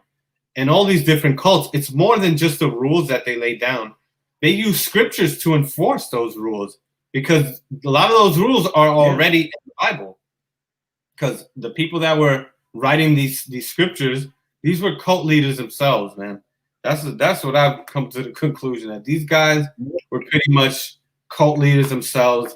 Whether they knew that they were purposely lying, I can't say that, because there's tons of people that even had their hand in the Bible to begin with. But this seems like the works of maybe many different cult leaders, many different people that were trying to manipulate, whether it was a cult or what you want to call the nation. The laws and a lot of those things that were created was still a way to manipulate the people in that nation. So my deprogramming from the ICJC and from being in the cult, that was really what led me out of the Bible, because I think that the belief in the Bible is just irrational. To just assume that everything in this all these books that were written throughout, hundreds of years, to just accept it as this is divinely inspired by God just because you have faith. Faith is a problem, man. That's what I realized, that there's a deeper issue than just this cult and just, ICGJC or Black Hebrew Israelite. It's religion as a whole, and the Bible kind of puts you in this mind state. So I don't know. What do you think? Well, faith is an excuse. It's like a crutch. When knowledge is present, faith isn't necessary, because you don't need knowledge. It's knowledge makes faith null and void, and we'll use that as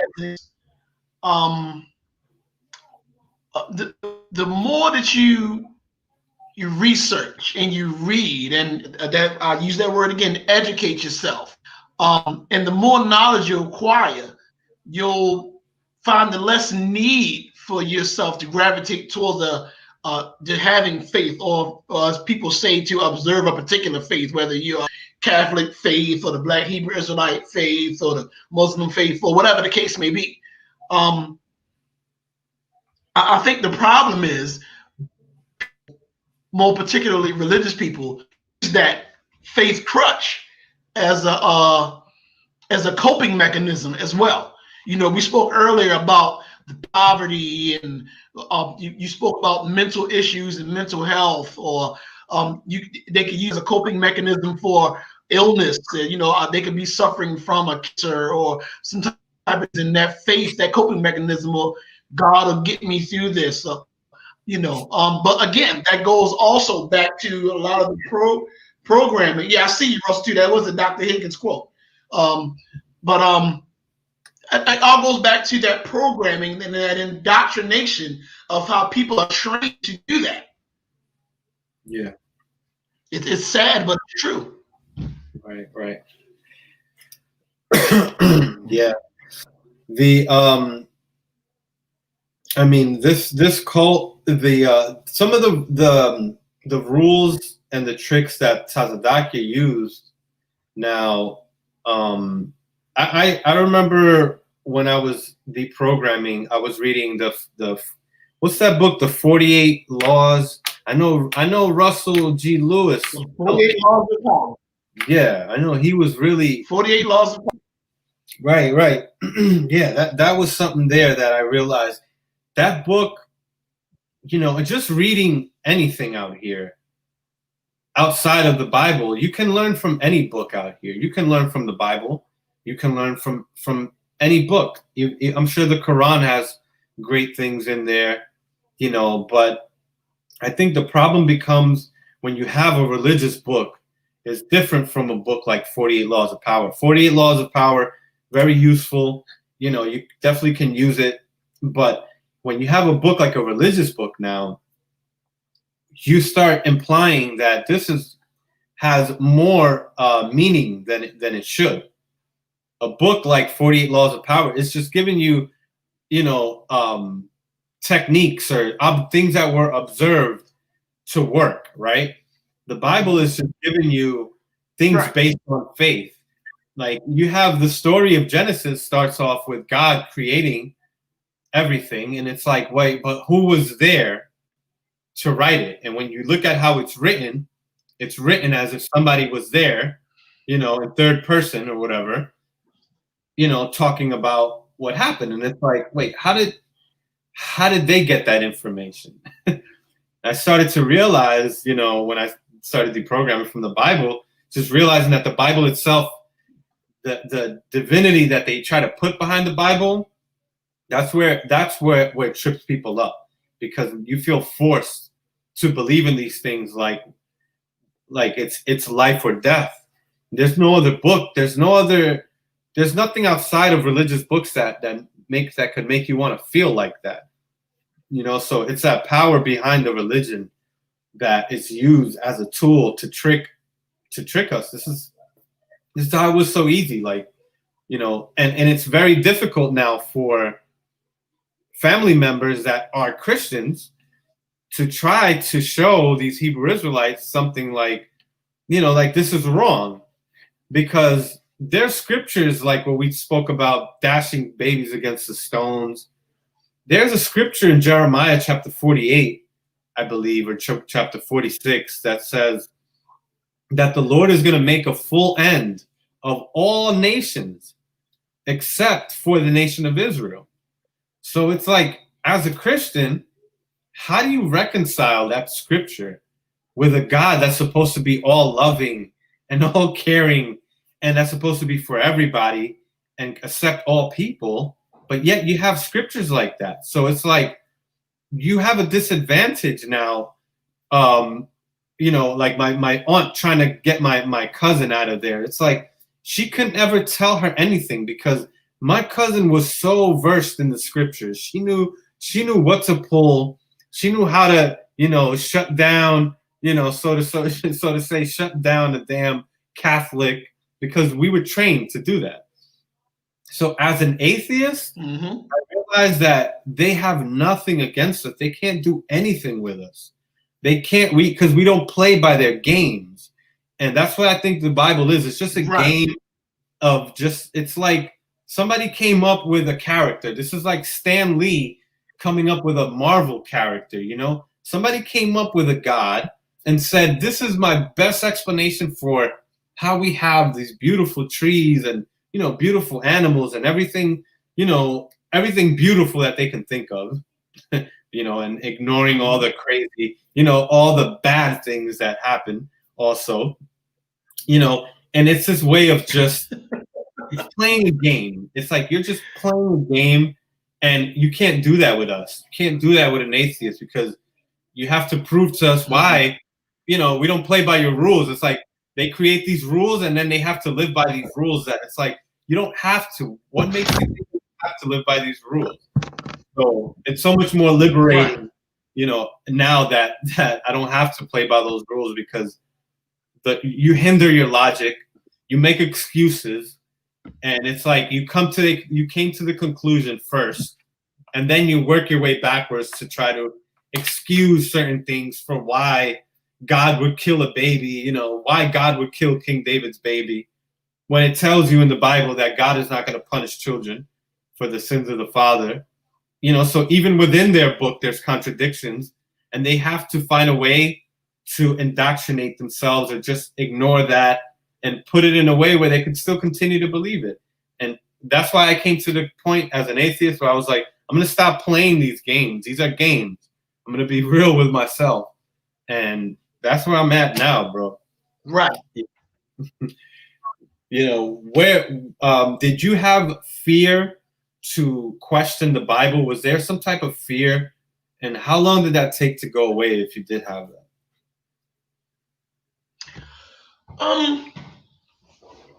Let me see. Well, not that the fear was in regard to questioning the Bible. While in there, we were programmed to believe that anything that we did against the church, which ultimately we were doing something against God, was worthy of some sort of punishment. So with you leaving, you have that thought in the back of your mind, saying to yourself, how is God going to punish me? So not that the Bible specifically that I was questioning. It was more questioning. It was more of me questioning if this is the case, or if this is the truth, or if I'm leaving what's supposed to be true within this cult. Am I going to be in good standing with God? That was the small amount of fear that I had when I left.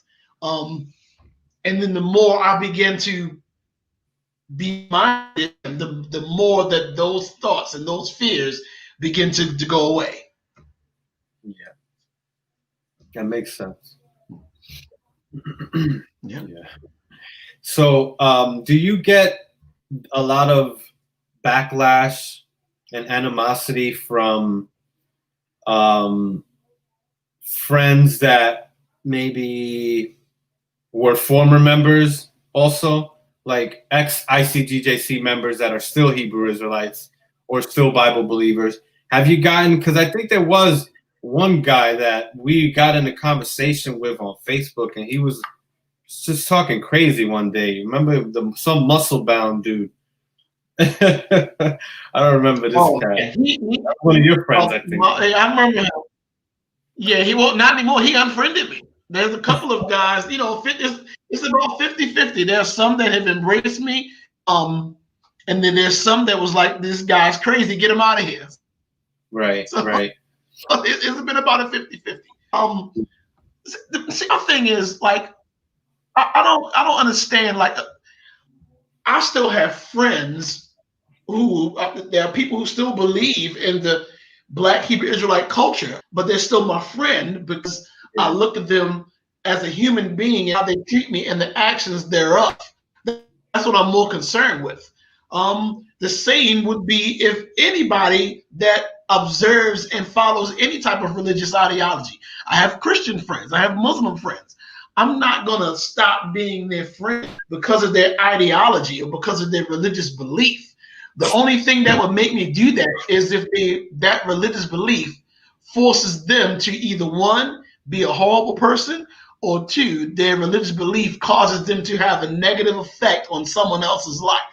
Other than that, if that's not stopping them from being a good person or a decent human being, I could care less.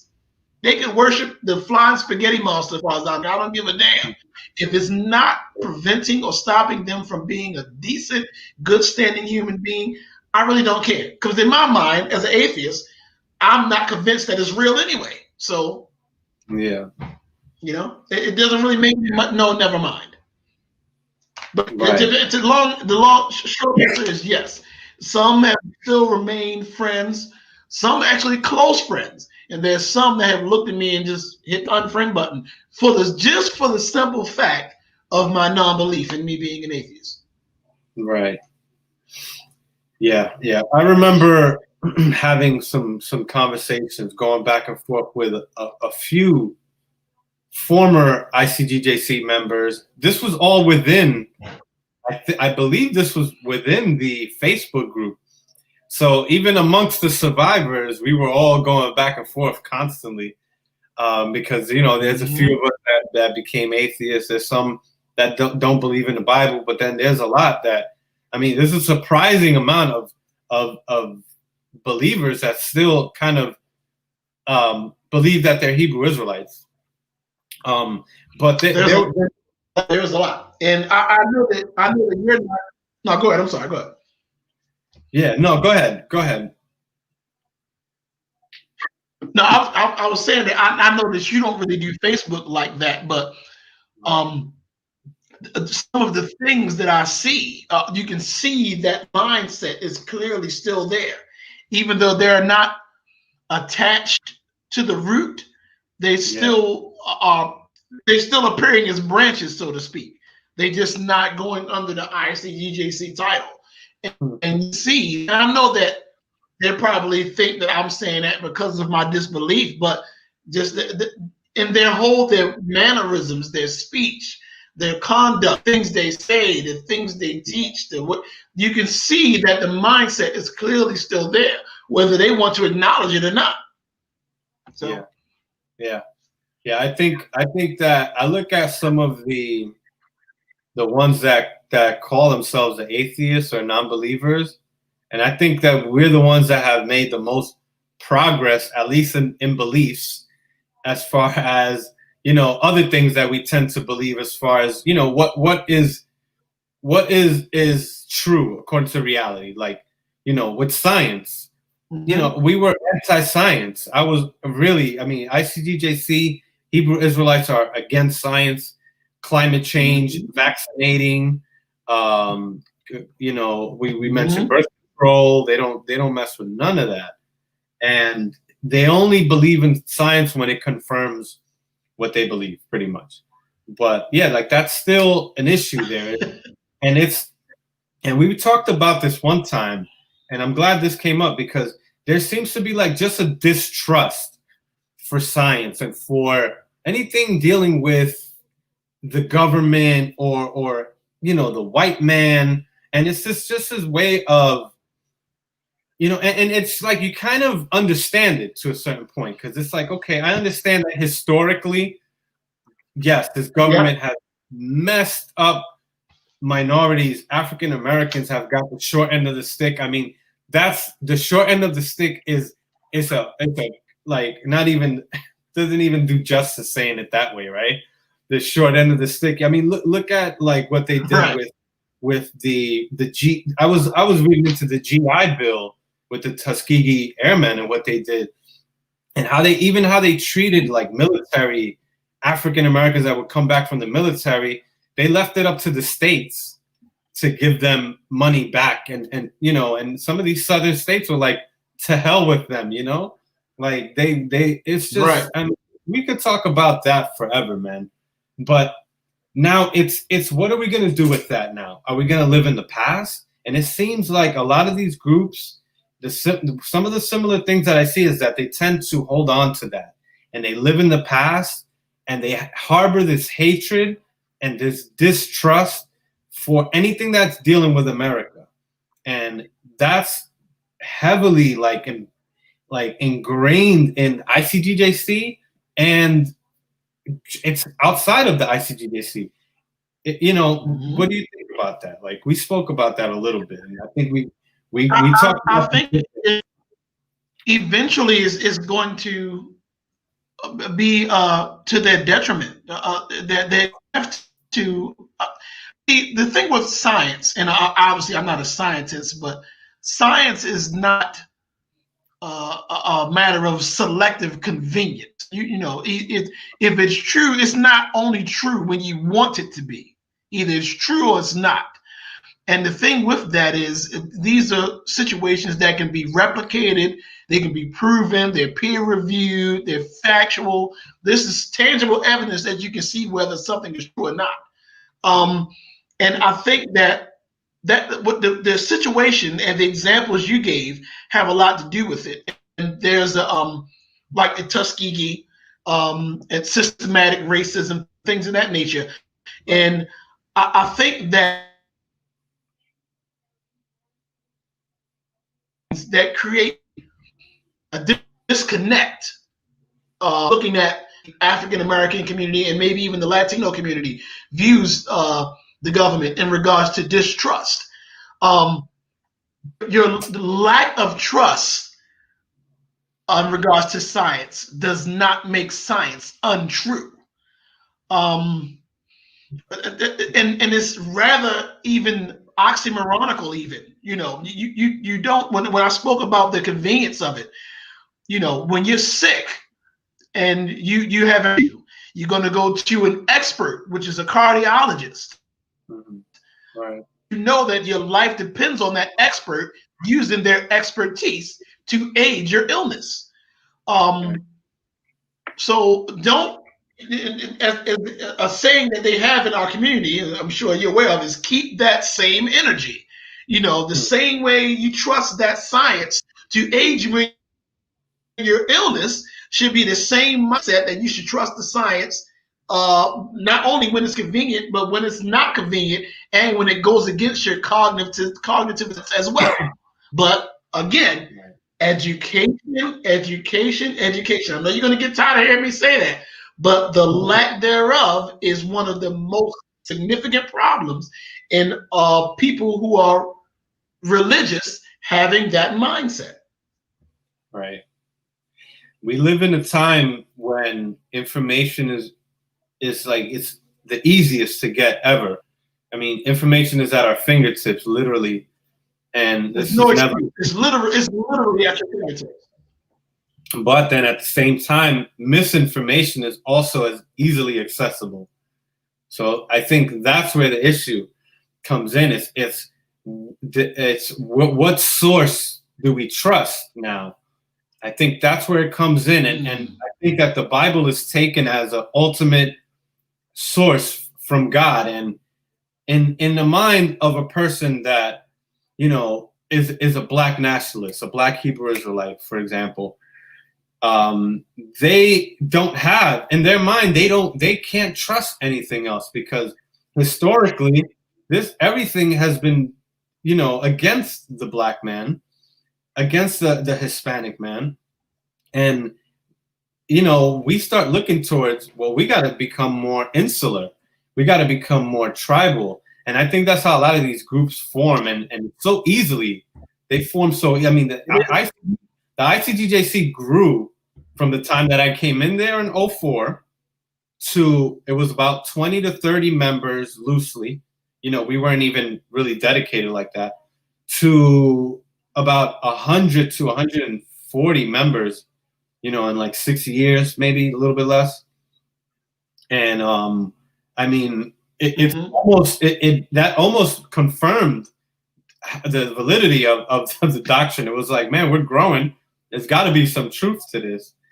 And I mean, just the fact that we look at the history of the country, and this is stressed in these cults. I mean, they love to remind the members of all the evil done by the white man and how it correlates with the Bible, and it's like all these tools, man. It makes it so hard for somebody.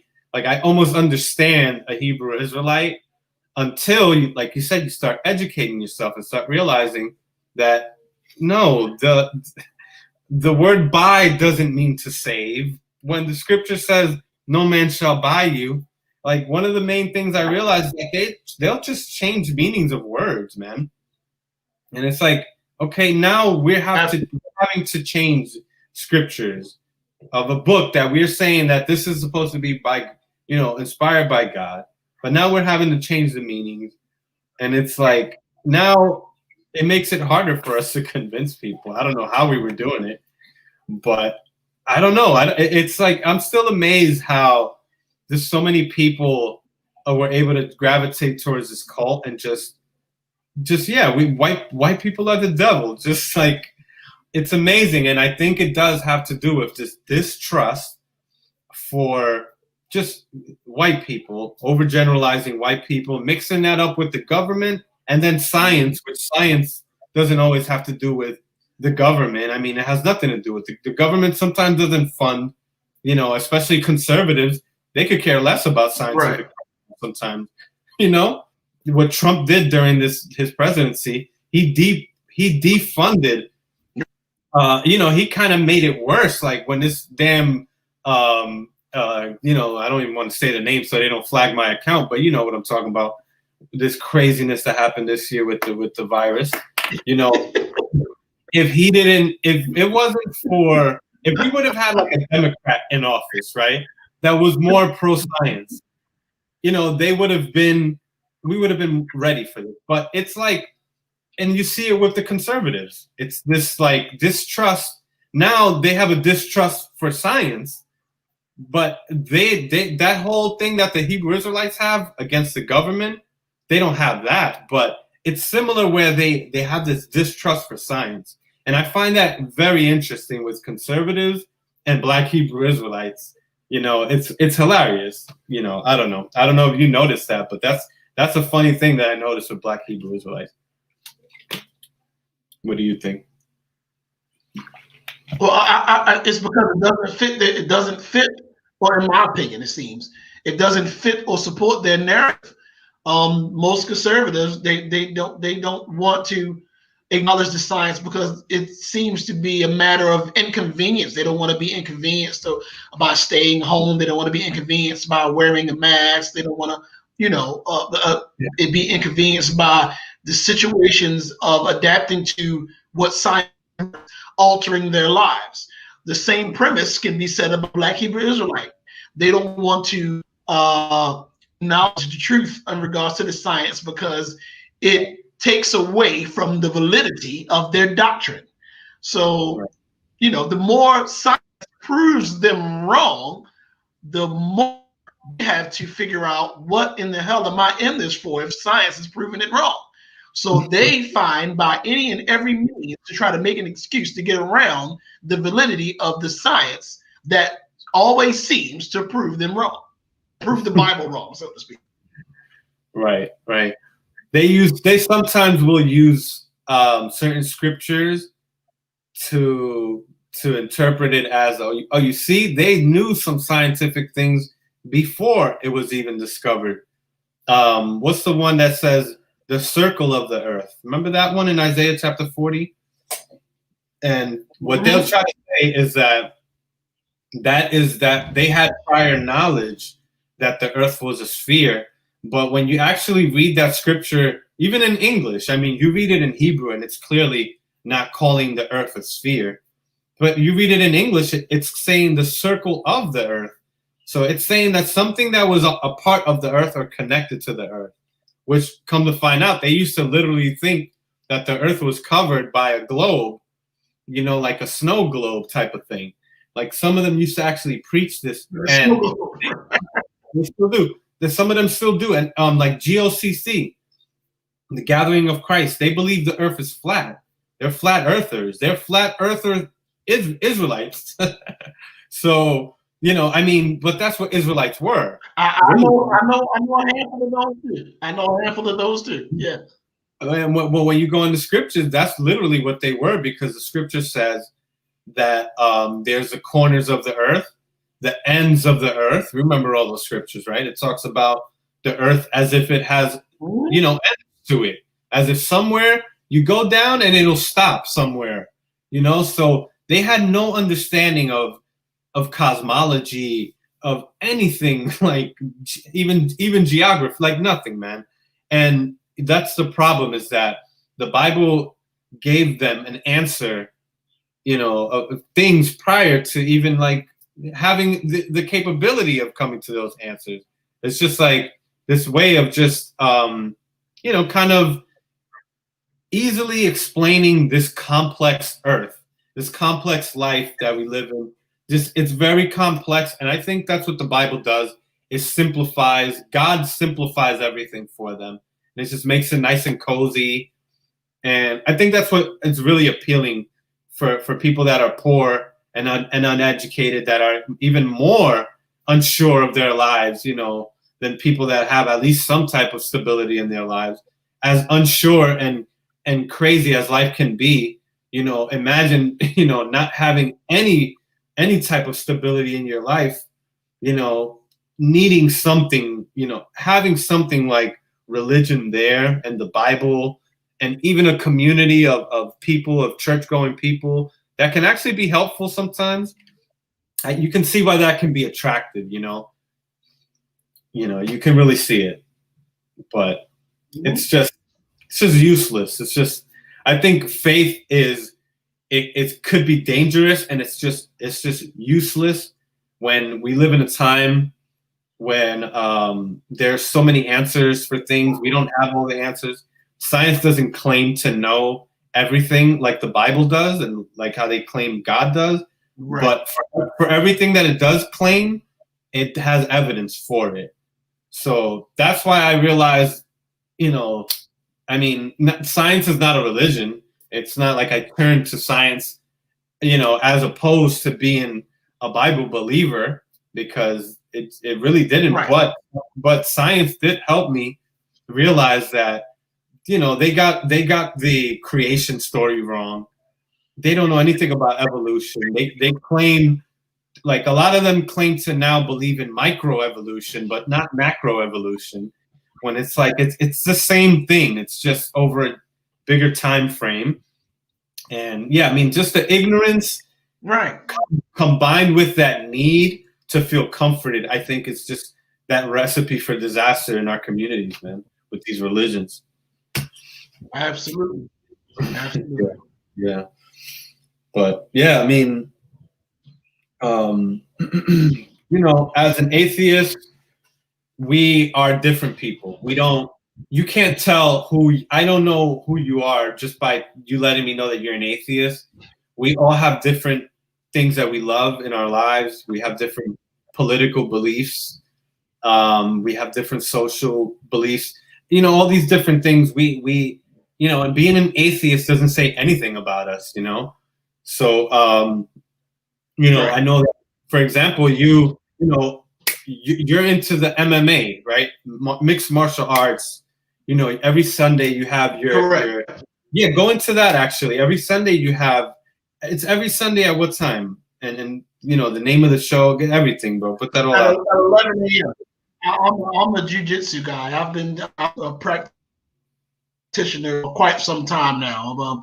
I haven't trained in months, so I'm out of shape. But I have a podcast, Combat Sports podcast, that comes on every Sunday morning at 11, called Combat Conversation. For those of you who watch regular, the intro he had for his show today had a portion of my podcast on there, so that was me you saw on there.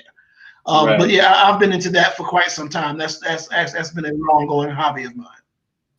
Right. Yeah, I was going through some of your videos. I see that you've really been into that. And I used to always I always get on your thing at least for a few minutes, even though that's not my lane.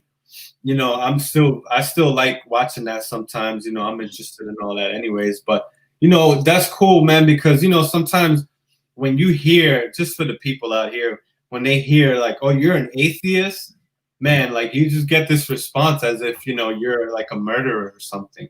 So, you know, we're actually real people that have real, you know, we have real lives. We have, you know, our likes and dislikes, and just like everybody else, it's just, you know, just like a person that believes in one God. It's like we just believe in one less God than you do, and that's it. You know, I've never, and until I actually became an atheist and started coming to terms, I guess if that's the word I want to use, with my atheism, I never really understood why atheists got such a bad rap, so to speak. You know, and it just, I guess, and I'm sure a lot of it has to do with the indoctrination and thinking of what they think atheist is, or what they might have read, or what somebody told them, and that opinion, I'm sure, has been influenced by whatever belief system they go by to. And that's with anything. You know, for one, atheism isn't a religion. You know, somebody, you know, people tell me, a lot of people, it's not a religion, it's a conclusion, because it's based on data and evidence, empirical data, the findings thereof, rather. But in any philosophy or ideology or doctrine you want to subscribe to, you have good and you have bad. You have people, you can have atheists that can be an asshole. You can have a good atheist or bad atheist. Same way you have good Christians or Christians. Same way you have good Muslims, bad Muslims. The person's ideals doesn't necessarily determine the type of person that they are. And which is why I focus on the human beings, because the title, I remember you mentioned earlier about, you know, that really shouldn't be a title, and I agree, but when it comes to observing a person's actions and how to deal with others, titles should be irrelevant. It shouldn't really matter. They shouldn't be judged according to that. They should be judged according to how they deal with each other, deal with other humans. right? Yeah, that's true. I think that all just goes into people wanting to understand, right? Like I get this all the time from Hebrew Israelites, and I start questioning their beliefs. They start wanting to know, well, what do you believe? And it's like they just want to they want to be able to come back. They want to be able to understand what you believe so they could come back. Yeah, instead of just saying, well, you know, this is what I believe. It's like they always just want to know what you believe. And it's like it's this way of easily putting you in a box so they can address you, you know, correctly, appropriately. You know, it's just, that's all that is, pretty much. People do that all the time outside of religion and Hebrew Israelites. People do that with everything, you know. We like to put people in a box. Oh, a person's dressed this way, this person probably smokes weed or something, you know, stuff like that, man. You know, but people will like to do that with atheists, but it's like you can't do that with an atheist. An atheist is not a title that really describes, you know, anything besides what you don't believe about a God. It's like it says nothing else about right. it. Yeah. Yeah, I'm glad we cleared that up, because that's a big confusion. It took time for me to understand that too. Absolutely. And yeah, I think people just I used to get that a lot, man. What's that? Say that again? I used to get that a lot, and even when I guess if you can say coming out as an atheist, if that's actually a thing, Right. even before that, trying to explain to someone who isn't aware of what an atheist actually is. And I guess, you know, new to atheism and trying to explain it the best way that, you know, you become more, again, educated and well-versed in your beliefs and your ideals. You get that confidence and you're able to explain it more. It helps a lot.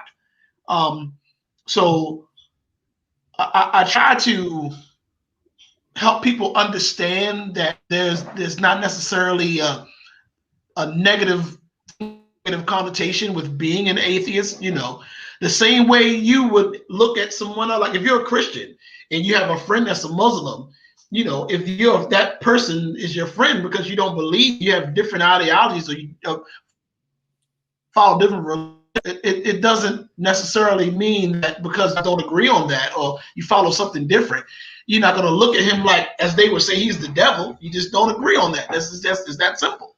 So, right, definitely. Yeah, you can have an atheist. You can have two atheists that believe two different things as far as like abortion, right? But you know that two Israelites are probably going to believe the same thing about abortion, you know? So that's a big difference with being an atheist and being a religious person or being in a religion, is that you're not going to be able to tell what we believe in, you know? Some atheists might be conservative, you know, some atheists, most atheists are very liberal, obviously, but you know, it doesn't necessarily mean that you have to be, pretty much. But you know, right. So we've gone on for about 2.5 hours. Is there anything else that you think we could touch on? Because I'm gonna start wrapping it up, I think, at this point. No, it's all good, man. I want to thank you for having me on here, man. I know me and you have been talking about getting into this for quite some time, man. I'm glad I finally was able to make it on here, man. Thanks for the shameless plug as well, man, for the podcast. Oh man, no, I'm glad that we did this. You know, I've been wanting to do this for a while, and we could definitely do this again if, you know, whenever you want. There's an open invite. Absolutely. Thank you for coming on. Thank you for taking out your time from, you know, your busy schedule and all of that. And yeah, man, I think this has been very useful. What's that? I would like for it to be at one time a episode you could do. I think you got cut out there, I think. Of atheism. So if we did a show where we could actually take what that we see here in the comment section, I think that would be something pretty cool to do as well. Right. Okay. So can you? I think I caught the end of that. Say that again, because I think you got cut out. So if we do, I'm very much in favor of us doing another episode or a couple episodes. Yeah. I'm, you know, so I'm looking at the comment section and I'm wondering if one of the next episodes that we do, I'm definitely in favor of making people aware of what atheism actually is, and for them to know it's not negative, to not be afraid of it, you know. And if that's an episode where we can actually take questions and answer them and make people aware of what atheism is, I think that would be something pretty cool for. Yeah. Yeah, that sounds like a really good idea. We could start from the beginning, maybe a little bit earlier too. We could go on for hours, and we just take questions, because there's a lot of misconceptions. That would be really good, man. Actually, that sounds great. We could definitely do that. We'll talk about that, bro, for sure. You know, so that's great, man. Absolutely. This has been good. I'm glad we did this, bro. Thank you. Same here, man. Yeah, man. So again, this has been. And you got my number. Hit me up anytime. Yeah, definitely. I'll do that for sure. So again, I've been talking with William Kreider here with Combat Conversation. Check out his channel. You know, we had just two atheists here with two different stories, you know, and we're trying to get our you know, our point of views across on this, at least for this episode. You know, on the next episode, you could definitely expect my brother to, you know, answer some questions. We'll take some questions from anybody, you know, and we'll schedule it more ahead of time and everything, so people could prepare. Maybe we could have some questions already set up, you know, where we could create some type of there's a way to do that on YouTube where you create like that's actually good. Yeah. All right, so yeah, we're gonna end it at that. You know, this has been a tale of two atheists. Thank you very much. I'm gonna end this broadcast, and it'll be here for everybody Thank to you, see. bro. Yeah, no problem. And we'll be back next Sunday with another show, with another live. This is San Miguel signing off. Peace out, y'all. Thank you.